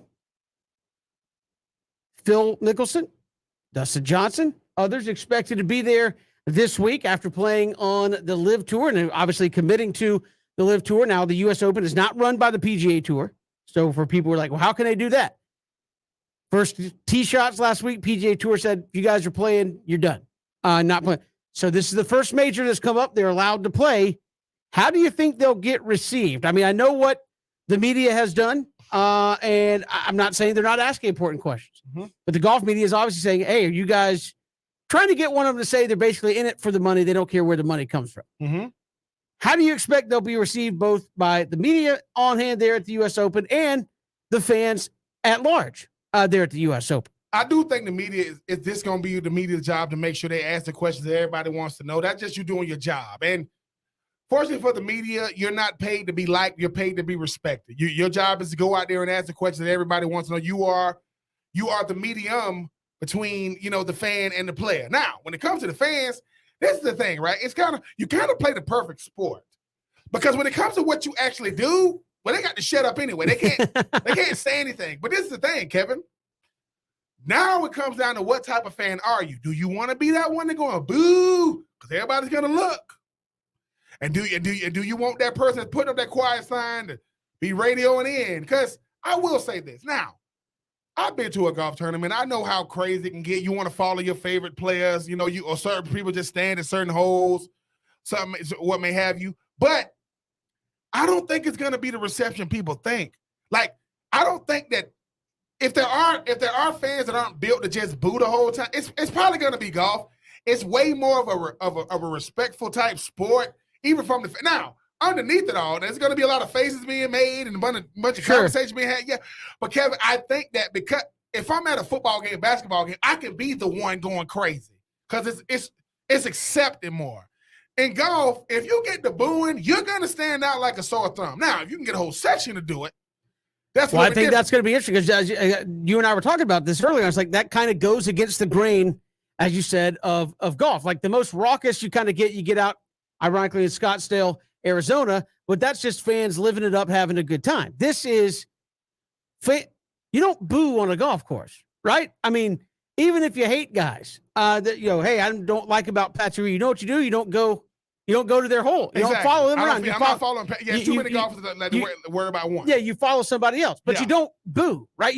At the golf course. So I'm kind of wondering what the response will be, because I know the media is going to hit Phil and these guys like, hey, you're taking the money. Do you care where the money comes from? What about the atrocities that the Saudis are trying to do? They're trying to sports wash their image so they can, up their image in the world. And how many fans really passionately are on board with that part of it versus, I mean, to me, it seems like it's kind of 50-50. There's a lot of people like, I can't believe it. They don't care where the money comes from. They don't care about their reputation. And then there's others going, look, man, they're getting more money than they've made in their whole career, guaranteed. Like the winner this week, Charles Schwartzer, won $4 million. Rory McIlroy, one of the top golfers on the PGA Tour, won the Canadian Open. He won about half that. So you're looking at a huge amount of money, and everybody got paid this week on the Saudi Tour. Not everybody got paid unless they made it to Saturday and Sunday there at the Canadian Open. So I just look at it and say, does the average fan look at it and go, I can't believe these guys are in it, they're taking blood money? Or the average fan is like, look, it's money. If we're going to start digging into where everybody's money comes from, are we going to start digging over here at the NBA and players who have, international deals going on in China where they do some deplorable things? Are we going to, start looking at all these, at every other company and say, hey, what are you doing? I mean, I'm not saying that that's not warranted. I'm just saying, is that how far we're going to dig on this to where these guys, it's okay to do it here because we can accept that versus it's not okay over here. And it seems like there's a lot of pettiness coming from the PGA Tour on this thing where, Jay Monahan, the PGA commissioner, called it the Saudi Arabia Tour. Right after the tournament this week, you had Rory McIlroy say, hey, I got to beat that guy who I was tied with in wins, who's Greg Norman, who is kind of running the Live Tour. You have, I think, Justin Thomas, who was up on the leaderboard going down the stretch of the weekend. Ben said, look, I was glad I had a chance to go compete against the best golfers in the world. This is what we live for. They're all throwing kind of underhanded jabs at this thing. And to me, if you're the quote big dog, you don't need to do that. You kind of stand on your own. And they kind of went the route of pettiness rather than come out, make a statement, say, look, that's not what we're about. We don't want our guys to play over there. Here's why. We think we have a better tour. The end. And to me, that's kind of giving legs to this whole thing. So I'm interested to see what happens coming up this week with the U.S. Open. I just think the PGA really fumbled the ball, like you mentioned, Kevin, because you making press conferences and making statements is what you do every single day. Being able to come out there and speak on behalf of everybody on the PGA Tour is what you do. So I do think the PGA kind of messed this up. And if you are the players, I will say this: if you are a fan of a player, stop judging one thing they did to make it seem like that's their moral character. You don't know them. But I will say this too. I mean, I get why people are outraged. I understand. I'm not. You mentioned what I'm saying. If that's what you are, bam, I get it. I get it. If you want to think, man, I wouldn't have took the money. I don't like what they did. I get that part. But you got to ask yourself, if you were in that position, what you would do. Don't just, you don't know. That's what it really is. And you're right. If the PGA Tour did not want players, even considering going and playing the Live Tour, what are you gonna do to accommodate that? Because, like you said, Kevin, this ain't about the players that chose to play. This is about the players that stay loyal to the PGA. Because they saying, dude, y'all need to do something. Their caddies are getting totally covered. It's like we're having to help our guys. Golfers talk to golfers, like caddies talk to caddies. Sure. And when you start hearing about what they got, guarantee. Wait a minute, I'm gonna make my money regardless of what the golfer does. Yeah, I'm getting mine regardless. Yeah. I mean, because usually the caddies, their salary is based upon what the golfer wins. They're earning. So but that doesn't include their travel, their stay, their meals, etc. When they go to these golf tournaments, and if your golfer doesn't make the cut, then you've gone out of pocket for that, and you make zero. Whereas on the Live Tour, they covered all that for the caddies. Wow. And you still got a percentage. So I thought somewhere where it said the guy who caddied, guys who caddied this week were, I think maybe somebody said like the guy who caddied for the last place guy still, had all his stuff taken care of, so it was a quote unquote profitable trip to make because, had that been the PGA Tour, he might not have made it and gotten zero. Whereas he got all of his lodging, food, stuff taken care of, and he got paid on the back end because obviously everybody's getting paid to make the cut. So I'm interested to see what the reaction is because, again, Ben, there's only so long you could keep outrage going if the golfing public in mass doesn't follow along with it, right? What you really need, if the golf fans are outraged and they stay outraged, that's why I think Augusta National hasn't said much because they got a while. It's like, look, if you go through this first major and there's not like a palpable blowback, like why are these guys allowed to play? I think they're playing the Masters. I think they're playing in the Open Championship. I think they are. Going to be interesting to follow how this comes about over the coming weeks between the PGA Tour and these guys that have elected to go play on the Live Tour. We'll come back, switch gears, talk a little football. Emory Hunt, football game plan, going to join us. Is Prime doing what he says? Is he boosting the rep of Jackson State? HBCUs or none of the above, as Jackson State on the cover of Sports Illustrated with Prime and a couple of the players there. He'll join us next. Will Emory Hunt here on 3 and Out on the Southern Pigskin Radio Network.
Good to have you back here on Three and Out, all across the Southern Pigskin Radio Network. Kevin Thomas and Ben Troop. And Ben, obviously, college football ever changing, right? Ever changing, and Deion Sanders been at the forefront of that.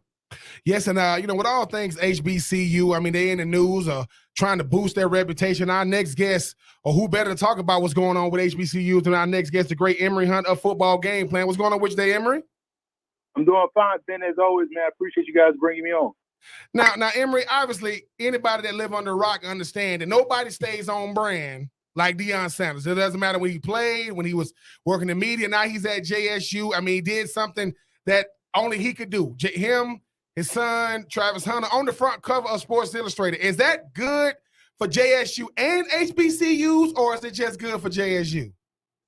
It's good for both JSU and also HBCUs. And the reason why I believe so is now you have the added exposure. And no one likes, to be second on the block. It's almost like when you see restaurants competing. If there was no McDonald's, there would never be a Burger King, and vice versa. So if you come out first, like, okay, you're getting all the attention, we got to up our game and elevate it as well. So now you both rise. And I do feel like that's the whole mission behind Deion Sanders. And the more people see him do things publicly, it's going to raise the profile of a FAMU or a Bethune-Cookman or an Alcorn State or Savannah State. It's going to raise the profile of these other programs because they want to be seen as well. And I think it really helps put the spotlight more so on HBCUs as opposed to just on Jackson State. And Emory, where's the traction that you see coming? Obviously, Deion made a lot of news back in early February when he got the number one player in the country to come to Jackson State. Is that something, maybe not the number one guy every year, but do you see more guys that are, I guess, known in the recruiting game making that decision? I believe so. And I feel like that Florida A&M would be the next in line because if you look at what they've been able to do, they have a guy right now that's playing really well in OTAs and minicamp, and Marquise Bell.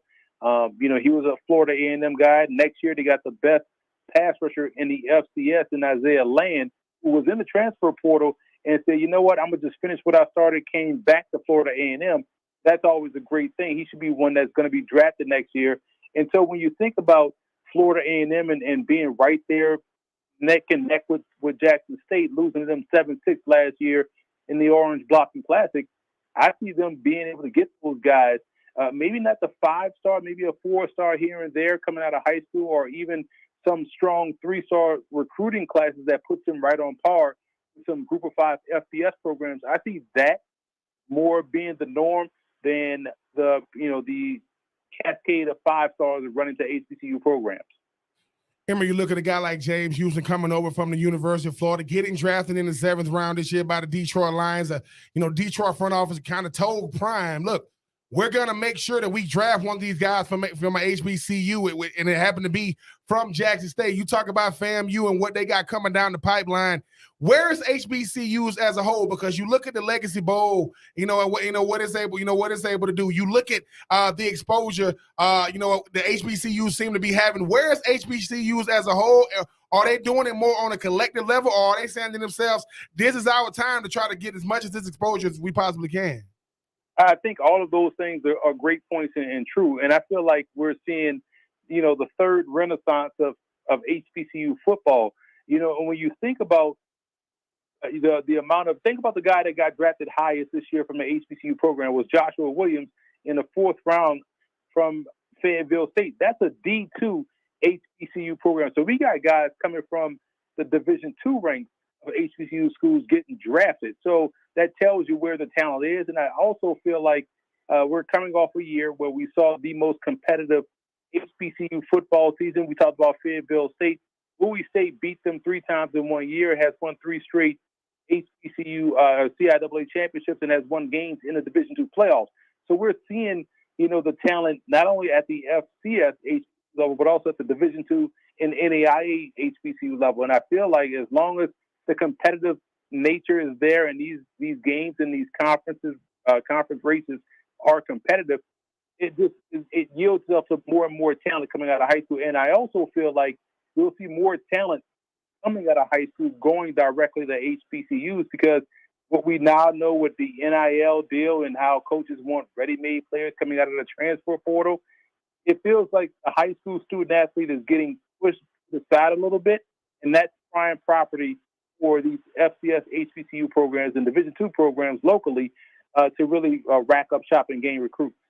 And then even sticking with that point, do you think HBCUs are going to be really big targets of the transfer portal? I mean, you think about, like you said, every team wants a ready-made player, no matter who that person is. But do you think because of what's going on with some of these programs, like while Jackson State is the one that's getting all the attention, I mean, South Carolina State is the one that won the Celebration Bowl when everybody was watching. I'm not just talking about, HBCU fans. So do you think the transfer portal is going to be the way to get the best talent, ready-made players for HBCUs, or do they kind of do it 50-50, like high school as well as transfer portal?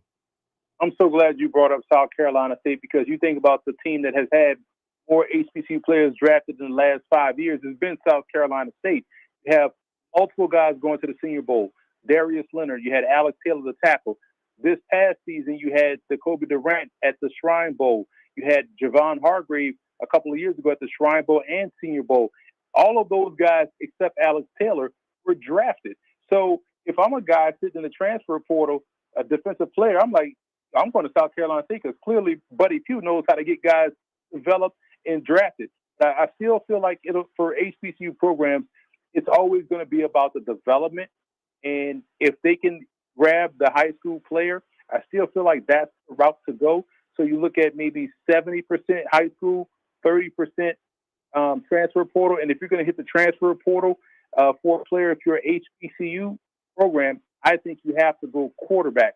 If you can get the quarterback position straight, and this goes for any program, but more in particular at the HBCU program, you get the quarterback position right, everything else will fall into place. Emory Hunt, Football Game Plan, joining us here. And Emory, you see a lot of football throughout the year. As you've seen what's kind of transpired over the last, year and a half or so around college football, where do you think kind of the game is headed? What do you think this looks like, as you said, where you see programs that are attracting talent that maybe they traditionally have not? With NIL, does that even – where do you see the game of college football moving to in the next 4 to 5 years? It's a fascinating question, man, and it's a great one because I feel like we're at the point now where it kind of levels the field. For instance, I was just talking with, head football coach Maurice Flowers at Johnson C. Smith out in Charlotte, and I'm thinking, well, wait, I'm looking outside their window at the coach's office. I see downtown Charlotte. I look on the other side of the stadium. I see the Panther Stadium. If you're right here in Charlotte, you got access to more resources than you would a school in a small town. So I feel like a lot of these places are going to start using that to their advantage. And don't let the Ivy League decide to take football seriously because they got all the money.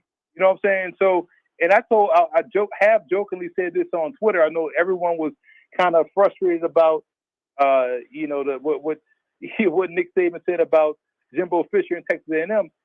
I'm looking at it like this. If I'm Tennessee State, I'm on the phone with Oprah right now. How bad you want to win? Let's get this thing popping, So that's how you got to approach it. I feel like it's a fun time to be a program because you could do a lot of creative things. It's also a great time to be a student athlete because you can capitalize on a lot of things. So I think it now, depending on where you're located at, it's going to level the playing field tremendously and kind of even things out a little bit. And Emory, I mean, I know we talked about it earlier with a guy, Kevin was talking about Travis Hunter, number one recruit in certain publications. You talked about the quarterback position and trying to shore it up because it's the easiest headliner of any conference, whether it be the HBCUs or whomever. Does Travis Hunter have to pan out? Well, when I say pan out, does he have to be not just the best cornerback, in HBCU, but do he have to be one of the top cornerbacks in the country? And can he be the one that kind of lift the veil, off of NFL draft and saying, look, we're going to draft this guy high. And he has that regardless of where he went. Usually if you're a number 1, number 2 overall recruit, as long as you don't just fall off, in college football, you usually get drafted high. Does Travis Hunter have to pan out? Oh my God, man. I hate I hate to say it, but he definitely does, man. It's the highest stakes pressure because if he doesn't, then these other schools that's recruiting around, like your Mississippi State, your Ole Misses, all of these schools that were vying for Travis Hunter, Florida State, will be like, look, had you come to our school, you would have gotten drafted high.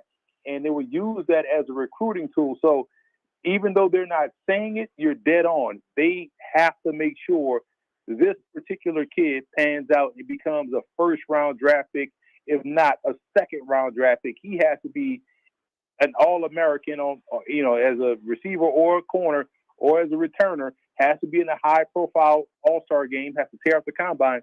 He has to pan out. It's almost like when the first guys integrated, these SEC schools. They had to pan out. They had to be great. Otherwise, they would have used them as an example to not go back to where they were and get more guys like them. So even though they're not talking about it, I feel like the undue pressure, the silent pressure is that, if he doesn't pan out, we won't ever get another 5-star to come through these doors. Emory Hunt, football game plan, our guest here on 3 and Out. Emory, appreciate the time. Thanks so much. Thank you, guys. Appreciate you. Appreciate it. Emory Hunt joining us here, does a great job covering football all year long there with football game plan. But Ben, it's kind of interesting you said, Deion has done a lot to elevate the reputation of his program and others. But Deion is always also, he's there. He's like, hey, Coach Prime is always going to be there. kind of one of those deals. As you said, what's kind of your thought as we see this thing develop there with Deion and Jackson State? I think Deion is he's pushing the envelope, Kevin, because I think he's doing things nobody's ever done. Like Deion is saying, look, man, we're not gonna have the best facilities in college football, but I want to have the best facilities at HBCUs. We might not have, he said when it comes to recruiting HBCUs, he was on a podcast. He says, did any of you guys, he's talking about a bunch of guys that went D1. He said, any of you guys get recruited by HBCUs? They go, no. He goes, actually, you did. They just didn't say anything to you. Like, they didn't come to you and say, hey, man, they didn't say, if this don't work out with this school, come this school. They said, come here. Not if it don't work out over there. And I think what he's doing is, when you get a Travis Hunter, think about it. There are most D1 schools ain't getting 5-star recruits. You definitely ain't getting the number 1, number 2.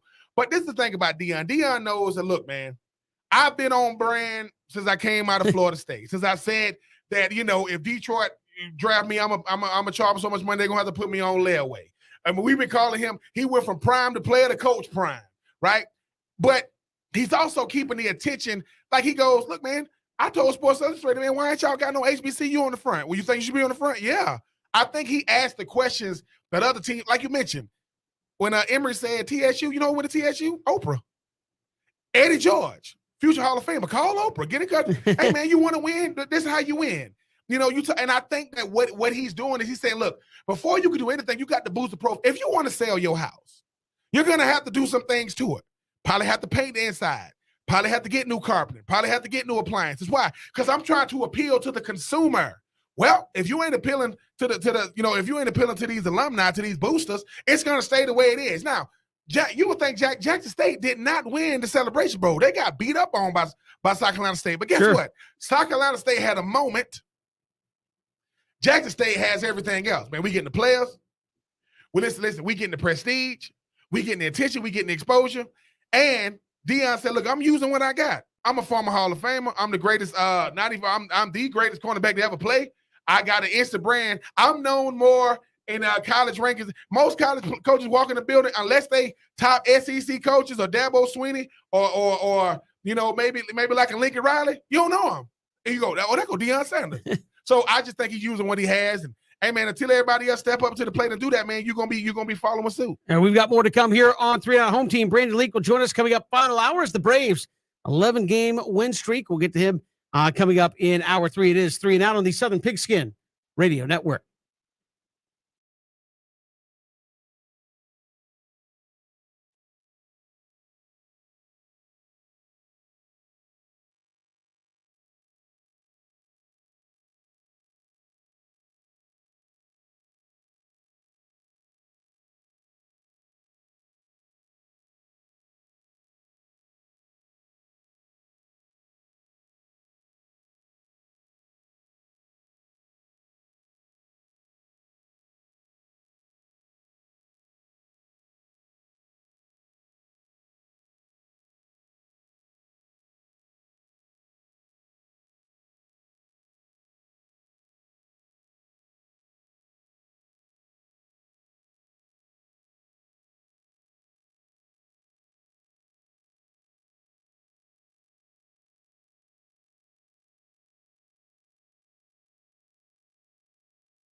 Great to be back here on 3 and Out. We'll hear from home team Brandon Leak. He'll join us coming up in the final hour of the program. Braves on a 11-game winning streak. You got Falcons minicamp and more. So a lot to talk about there with home team Brandon Leak. But Ben and the videos, again, found one today where I guess what? Obviously, this is in South America. Mm-hmm. There are people trying. I'm going to assume this is what they were doing, Ben, trying to pull an anaconda that's like 20 foot long into a boat for some reason. At the end of the day, Kevin, you want to know why certain things happen to certain people? I've seen the movie, and I was like, is this the movie? People talking about, oh, what they trying to get in the boat and do what? Leave it alone. I mean, in a sense, you trespassing. You out there on the where they. Oh Lord, Ice Cube didn't make it. Was he in? He made it. He did make it. He got bit, but he did make it though. You don't mess with those anacondas. No. We got more to come here. Final hour around the corner. Home team Brandon Leak will join us. We'll also count you down towards Braves and Nationals. It's 3 and Out on the Southern Pigskin Radio Network.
Final hour of 3 and Out. Kevin Thomas, Ben Troop, glad you're making us a part of your day. Streaming live, ESPNCoastal.com. Also, you can catch us live on Facebook, Twitter, and YouTube. Go to ESPN Coastal on YouTube, and you can watch us live there as well. So much to get to. Ben, home team Brandon Leak will join us. We'll talk some Braves baseball with him as the Braves on an 11-game win streak, looking to make it 12 tonight against the Washington Nationals, and really playing some good ball. So we'll chat with him coming up here in about 15 minutes. Kevin, I mean, don't look now, but the NL East, right? I mean, it's starting to heat up. Well, it's been heated up, but I think that we said this. We said, look, with everything that was done in the offseason, whereas that's the momentum coming off the World Series of the Braves, is that spending all the money on Scherzer, you spend all the money on Scherzer, as him, you go over there with DeGrom, and obviously you got the firepower or the superstar power of the Phillies. This Braves team said, look, man, we are still the hunted, regardless of where we are right now. Kevin, you said if they could just get to 3 or 4, 11 in a row is hard to do in baseball. I don't care who you are. But the fact that the Braves are, look, I mean, they understood the assignment. They understood it. Look, we have to keep pace by setting the pace. They getting it done. But if you are the Mets right now, don't look now. Brother, look, man, every time we go to sleep, man, they be driving through the night. Why? Because I can see him. Ronald Acuna Jr. walked by me today eating some chips like this. I don't know what he said, but I think he said, we coming for y'all. I don't know what he said, but shout out to them Braves getting it done. And isn't it great for a guy like Ronald Acuna to not have to be the guy every night? He's the guy now. Make no mistake about it. But Adam Duvall, have yourself a day, sir. And Kevin, Yep. I'm going to say this until the end of the season. 2021 infield for the Braves was the greatest we've ever seen of any infield for the Braves. Can this infield outdo 2021? I mean, still yet to be seen. Yeah, they got a little bit of work to do, I think. But, I mean, Austin Riley's on pace for, I saw this today, the way he's playing. He's on pace for mid-40s in home runs. That is a mammoth year. Dansby Swanson is starting to come alive with the bat. He plays Gold Glove level defense. I heard some of the announcers talking about, hey, obviously, we'll see what happens. But Dansby trying to get some all-star cred going there at shortstop, and why not? I think Ozzie is a consummate pro. There at second base. He kind of streaky with a home run ball, but that is a guy that is becoming one of the leaders of the team. And Matt Olson, I think, Ben, for all of everybody getting on him about certain things, he's done a good job of filling in for Freddie Freeman. I mean, he's not Freddie Freeman, right? Mm-hmm. One of the best Braves icons of the past 30 years, Freddie Freeman. He's not going to be that guy. And guess what? He'll probably never be that guy because, as you like to tell people, Ben, his name is Matt Olson. If he was like Freddie Freeman, his name would be Freddie Freeman, right? He's a different guy. But look at what he brings to the plate. I think he's up there in the National League in terms of doubles, maybe be leading the National League in terms of doubles. I'm starting to see a little bit more of the home run ball come out of him. Defense was a little shaky, but since they had that team meeting after a horrible loss in Arizona, of which he was a part of that with some horrible defense, he's kind of turned it around. So Travis d'Arnaud, I don't think you doubt his credentials. So, Ben, you look at it and say, look, yeah, this is an infield that was really good last year. You lost the face. I don't know if you lost the heart and soul of the infield defense, but you lost the face of it, and you're still just as good. I think defensively now. If Matt Olson comes through and, at the end of the year has 40 home runs and, Ozzie's got up there and Dansby's getting close to 30, I think you're going to start pushing and say, what we saw last year was great. What we saw this go around with Matt Olson might be a little bit better. Now that probably goes along with the continued improvement of a guy like Austin Riley, Ben. But yeah, this team is amazing and fun to watch. And that's really with a guy that in this lineup, I don't know that the Braves know what to do with in Marcell Ozuna, because you can't play him in the outfield. He's just, again, not a great defensive player. When he's hitting, he's good. When he's not, I think the Braves would like more of a rotational guy at DH. And unfortunately, you can't do that with Marcell because you just cannot play the field. So I think Michael Harris coming up has been a revelation. I mean, you want to talk about not knowing anything but winning. I don't know. Maybe they lost one, but I don't know if they've lost a whole lot since he showed up at the big league level. And that, along with Acuna, you put Duvall over in left field where he can play adequately, has made a big difference for them as well. So one little spark, one little change, and this team has kind of taken off. I don't think solely because of Michael Harris, but he filled a need for them And that I think allowed everybody else to kind of flourish in what they were doing. Yeah, but a huge need. And I can't say this, Kevin. When I'm watching the Braves now, it's funny. Really, really good teams, you can't tell where their holes are. We know that Marcell Ozuna is a liability. He knows that he's a liability.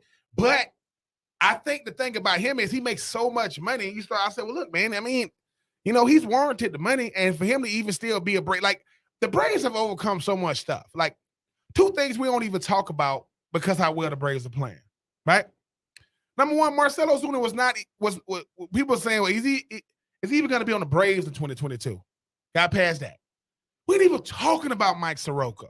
Like, that's how well the Braves are playing. You're going to get him back at a certain point. Now, I do agree, Kevin, whatever they was doing with Ronald Acuna, I agree they got to do that with Mike Soroka. Because once again, I mean, give Alex Anthopoulos a lot of credit. Like, people say, they said, look, man, I don't know about every farm system in baseball. I know the Braves work.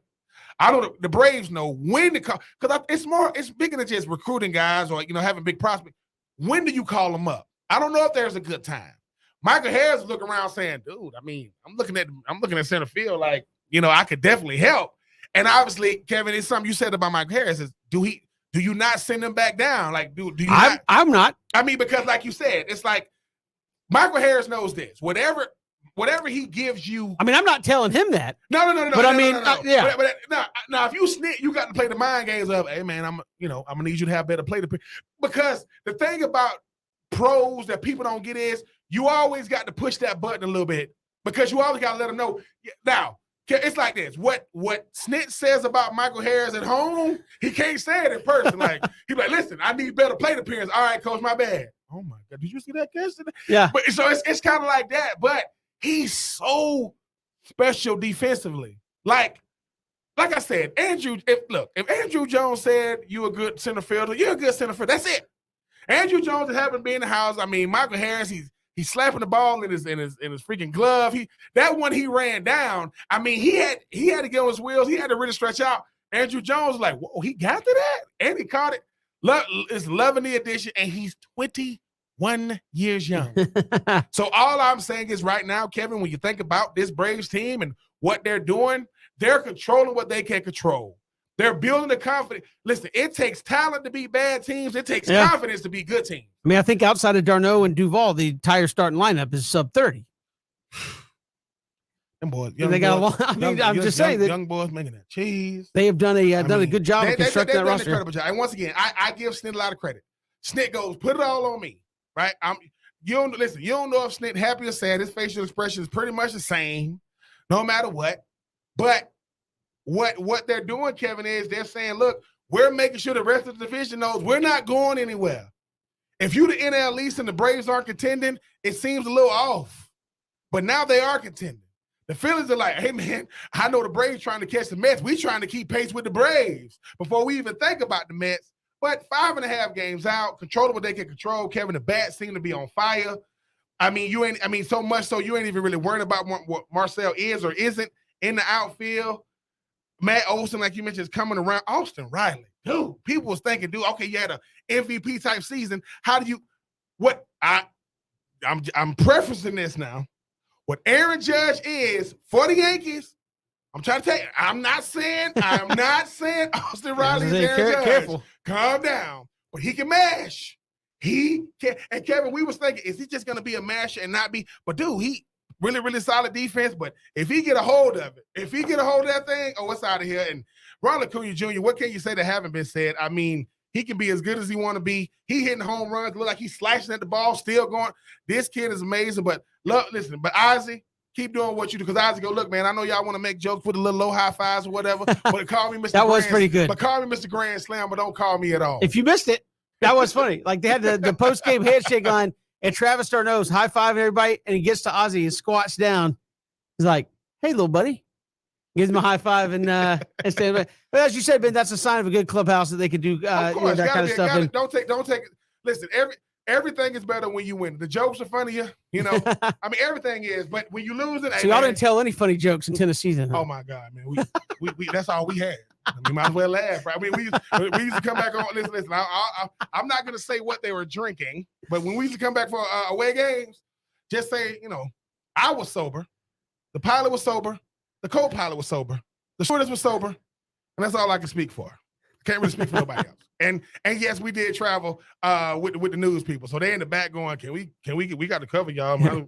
Somebody get us a win out here. And next thing you know, somebody just happened to put something here. Go ahead, take a sip. We ain't got no ice. We ain't got no ice. We got more to come. Home team, Brandon Leak going to join us here on 3 and Out. Hit us up on Twitter at Pigskin Radio. You can also see us live there on Facebook, Twitter, and YouTube. Go to our YouTube channel, ESPN Coastal, and you can watch us every day. Or if you missed the show, go to ESPN Coastal on YouTube, and you can watch the show once we are done there as well. It is 3 and Out on the Southern Pigskin Radio Network.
Good to have you back here on 3 and Out. Braves in the middle of an 11-game win streak from the depths of despair. 10.5 back behind those those stinking Mets to now just 5.5 back of the Mets going up against the Washington Nationals tonight. Joining us here on the program, host of the Locker Room on 680 The Fan, home team. Brandon Leak joins us. Home team, welcome. How are you? Kev, Ben, thanks for having me. What a difference a couple of weeks make, right? The Braves hadn't won 3 games in a row all season long, and their first kind of prolonged win streak goes to 11 games, maybe 12 tonight. What do you see as the difference? What was the trigger, and was it as simple as, hey, you started playing defense in center field? I think everybody came out of a slump. I think pretty much you had the same guys last year, albeit, the guys that came in at the end of the trade deadline who really gave us the push at the end of the season. But you had the same team basically coming back, and everybody was in a slump at different points. And then you throw in the fact that Eddie Rosario had his eye injury. Ronald Acuna Jr. came in late trying to recover from his ACL surgery, and then he goes back out of the lineup. And then you have, Marcelo Zuna having a tough time with the outfield. So defense, superstars missing, outfielders missing. And finally, it just feels like everybody came out of a slump at one time. And boy, was it the right time against teams that you should be doing this. You're almost perfect against teams that have poor records. And this is a great chance for the Braves to even cut further into the Mets lead in the NL East. And Brandon, when you think about a guy, like a Michael Harris that Kevin was alluding to, I mean, how well he just shored up this center field. I mean, making catches that even Andrew Jones was at the game saying, "Wow, did you see that catch do?" Is there any chance if he goes into a slump at the plate, they even think about sending him back down? You know what, Ben? It's an interesting question because the question of bringing him up was that the moment might be too big for him. You didn't want Major League pitching to maybe ruin him or break down his confidence if he didn't start off on a great note. I think you keep a guy like him around. I think he was ready to go. He was certainly ready for the moment. You clearly didn't have anything to lose when you brought Michael Harris up, and he's shown that he can deliver with his glove, with his wheels, getting on base, being able to score. So even if he isn't lighting it up at the plate, he still provides the Braves with opportunities to win games and help them be in position to score runs. And I don't know, even if he goes through a slump, I think you got to let him go through a major league slump. Now, you don't want him like Christian Pache when he gets down to the 100s, but certainly if he goes through a small slump and he's given the opportunity to get out of it, I just think if he goes into a slump, give him a chance to swing his way out of it and let the other attributes he brings to the team shine brighter than maybe what he's doing at the plate. Home team Brandon Leak joining us here on 3 and Out. And Ben and I were talking about this as you take a step forward. Obviously, unenviable job for Matt Olson to try to replace Freddie Freeman. And the infield the Braves put together last year might be one of the best collective infields we've seen. Is this one potentially better at the end of the day? Are they on that track? Well, I think Matt Olson wasn't a right-now deal. He was a long-term deal. They signed him to an 8-year contract. So with the whole saga with Freddie Freeman leaving and Matt Olson replacing him, I think a lot of expectations were that he was going to be exactly like Freddie Freeman. And, who knows, their numbers were similar. He's younger than Freddie, but him coming to the Braves and delivering isn't for this season or to be immediately be what Freddie Freeman was the last decade in Atlanta. It's a long-term deal. He's been in an interesting situation because he's hitting a lot of doubles. He wasn't cranking the ball out of the ballpark, but then he and everybody else has started to get loose, and now he's hitting meaningful balls to the outfield, meaningful doubles. A lot of his doubles were coming in late innings, and nobody was on base, and nobody was scoring. Now they mean something, and then the home run he cranks to the deepest part of Truist Park. Those are meaningful home runs that are helping the Braves win games, and I think he's just fine. I don't think anybody needs to rush him, and I don't think he needs any extra pressure on him. Just let him go out and play, and his numbers will speak for themselves. When you think about a Mets team that's obviously 5.5 games, up into the division. You think about the Braves. How much better does it make them play when they understand that one, we only can control what we can control, but we seem to play better when we chasing something, even if we have won the NL at least the last 4 years. Well, I think their backs were against the wall. I mean, the Braves were teetering. I mean, you're 10.5 games out in June. that's something that looks like, where the Kansas City Royals might be. You're in a bad place if you're double digits down. And, if that thing gets to 12 games, Ben, you have to really start looking at what you're able to realistically do. So I think that the run Braves have made have put a lot of pressure on the Mets. And the beauty of it is you still have to play those guys 19 times the rest of the way. So I think doing a lot of this work early, getting out of the hole that the Braves were in early, and putting themselves in position, for one, to walk down the Mets for the National League East title. But if not, put yourself in position to be the wild card leader and put yourself in a position where you can play good baseball, even if it is too much of a hill to climb to catch the Mets. Home team, Brandon Leak joining us here on 3 and Out. Home team, obviously been around ATL a long time. I grew up in Metro Atlanta watching the 80s Braves into the 90s and the runs that they've made. A lot of stars have come through the system. Have we ever seen anybody like Ronald Acuna Jr. from a star standpoint and what he could potentially could become in the city of Atlanta? Because, again, his skill set. You could talk about the Dave Justices and the Ron Gants and the Chipper Jones. I don't know that we've ever seen a player like that wearing an Atlanta Braves uniform.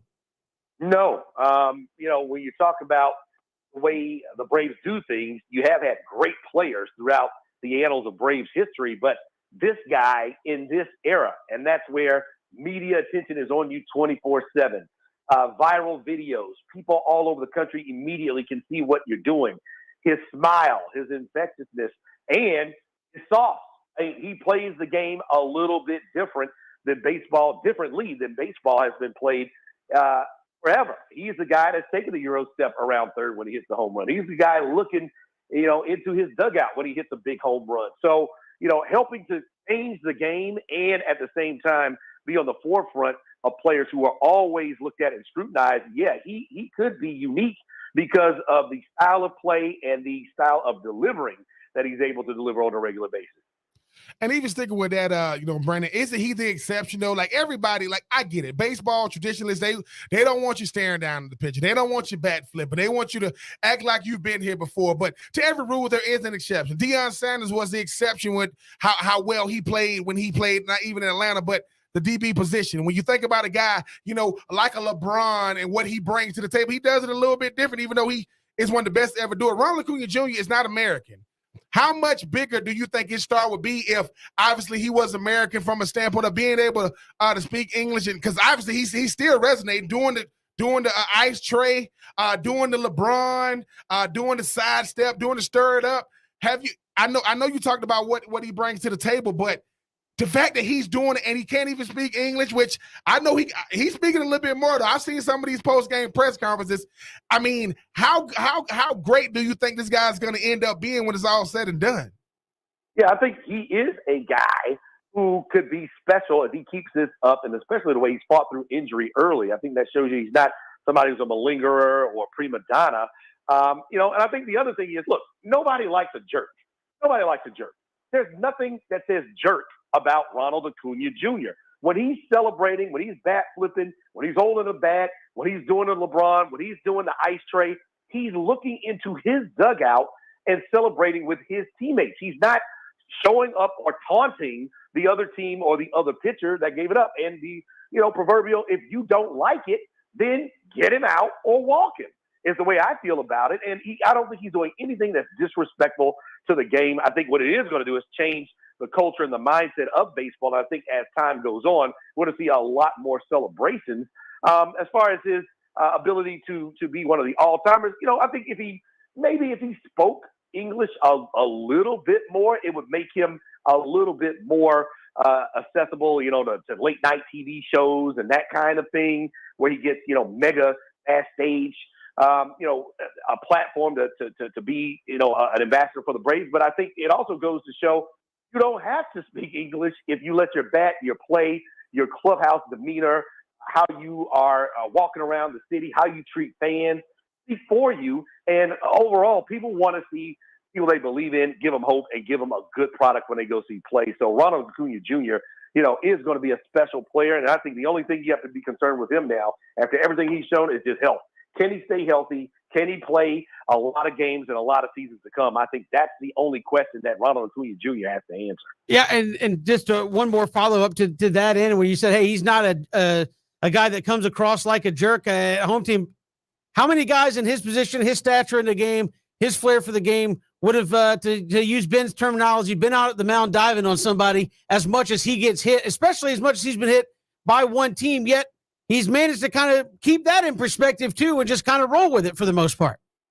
Yeah, I think it's, I think that's a question I would love to ask him, because some of it he doesn't like.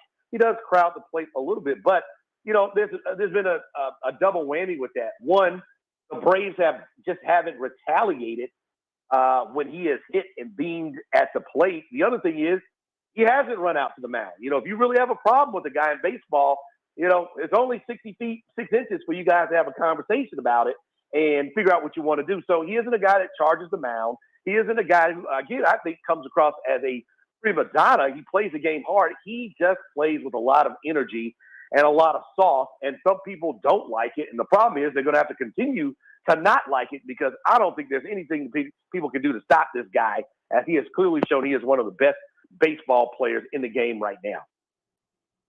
And Brandon, I mean, finally, when you think about Snit and Alex Anthopoulos, right? I just keep going back, to 5 years ago now. When you think about the front office that Alex Anthopoulos inherited, you think about a guy like Snit, who was in the organization for so many years. A lot of times when you hire from within, people think it doesn't work because he, total different era of players.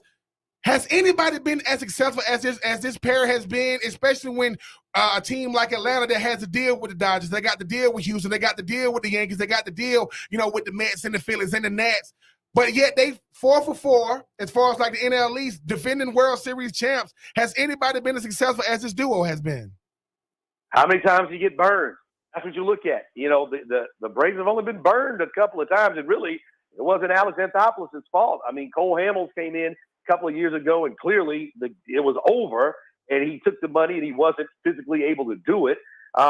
King Felix was getting a shot in spring training a couple of years ago and didn't make it. So the Braves just have not been burned by decisions. I mean, Josh Donaldson, when he made a move, worked out, Snit, and the different personalities that have to come in and he has to manage, they seem to work out.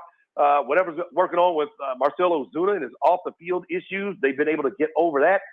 They don't have many disasters, and these guys, and I think Brian Snitker, if there was a Manager of the Year award for halfway through the season, it would have to be him, with all of the lineup changes, all of the shifting he had to do with the outfield, and still find himself now right in the middle of a playoff race. I think this guy and this duo is certainly one that can do a lot of things, and they have worked out well as a tandem the last few years. Home team, Brandon Leake, our guest. Home team, quickly before I let you go, I know we're getting to that time of the year with all-star voting. Realistically, coming off a World Series, I know some guys had a slump. How many of the guys do you see off this team possibly getting an all-star call? Great question. With Brian Snitker being the manager of the National League, you have to wonder if one Brave or two Braves might go. I would automatically put in Max Fried the way he has been dominating, but certainly you have to be fair to all of the other players. And I don't think it's crazy to look at Dansby Swanson right now. If you look at Dansby's numbers, coupled with his awful start with all the strikeouts he was having at the beginning of the season, he has really turned things around. He is one of the best hitting shortstops in all of baseball. If it's a close situation and Brian Snitker has to bring a Brave on, I don't think it's crazy talk to say that Dansby Swanson should be out there with an all-star patch on representing the Braves in L.A. Home team, Brandon Leake, our guest, 680 The Fan, host of the Locker Room. Home team, appreciate it as always. Thanks much. Anytime, guys. Home team, Brandon Leake, joining us here on 3 and Out. Braves and the Nationals tonight. Got a little late breaking news. He was supposed to pitch tomorrow, Ben, for the Nationals, but Steven Strasburg going on the IL. Oh, now So- Steven, wait a minute. That's breaking news. Like Steven Strasburg going on the IL, he never goes on the IL. Yeah. I know. At the end of the day, when we look back at baseball camp, we talk about the curious case of one player. I've never seen a player be handled the way that Strasburg has. Now, the 1 year he did play the full year, they won the freaking World Series. Obviously, they look around like, well, I mean, it ain't looking too good for us right now, but he's going on the IL. Hey man, that's what. Listen, I'm a Braves enthusiast. I cover the Braves. It's got to be infuriating to cover the Nats when you got to deal with the fact that every day is he's coming back. No, he's gone. He's going back to the IL. It's certainly been a up and down injury situation there for Steven Strasburg, but he was supposed to pitch tomorrow for Washington. Not going to happen now. He's going to the IL. We'll come back. We'll get you ready for Braves and Nationals. It's 3 and Out on the Southern Pigskin Radio Network.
Good to have you back here on 3 and Out on this Monday. Kevin Thomas, Ben Troop counting you up towards Braves and Nationals.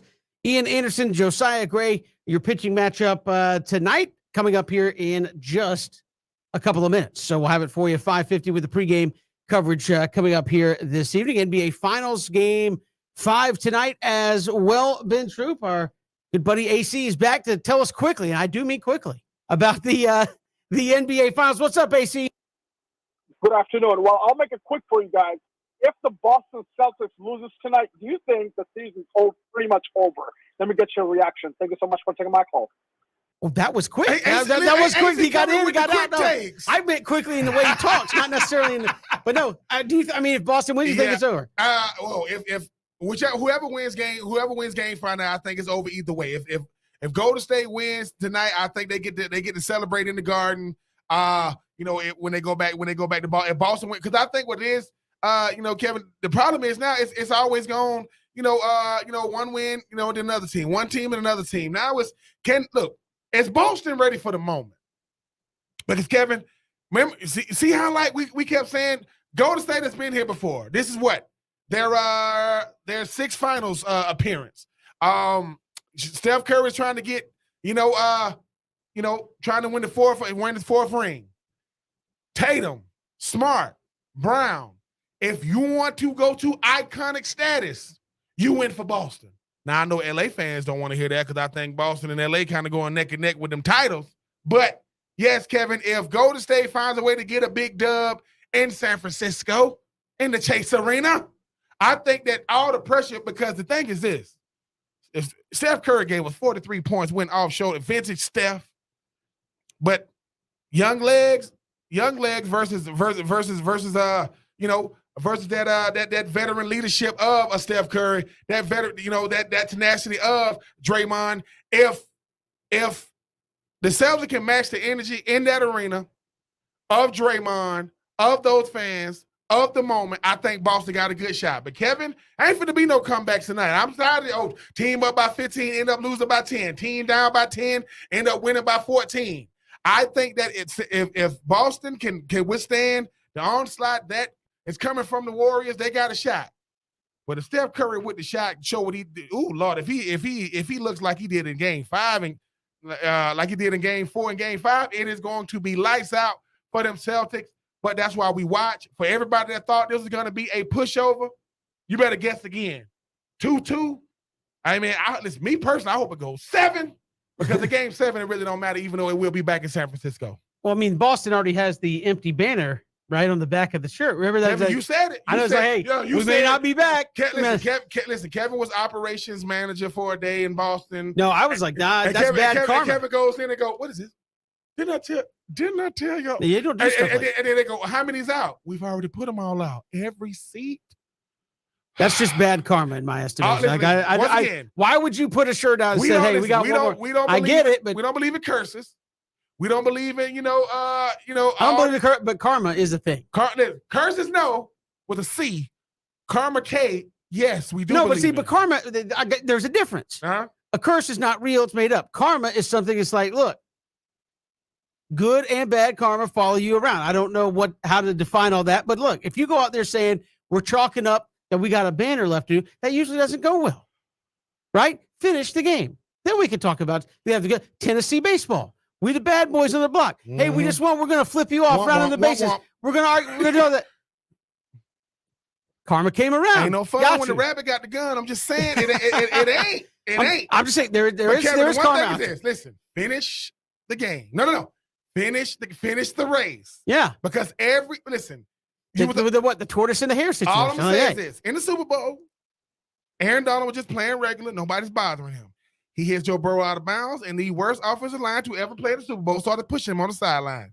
And we go up and how did he play after that? Yep. Could have easily been Super Bowl MVP. Shout out to Cooper Kupp, who just got his new deal. Shout out to everybody. If you want your money, go play for the Rams. They are not working with the same salary cap. Oh, they're in there with calculators and everything else. Hey, if we do this, listen, man, we're gonna give you a $59 million sign-up bonus. You're gonna play for $1 million. Let's do it right now.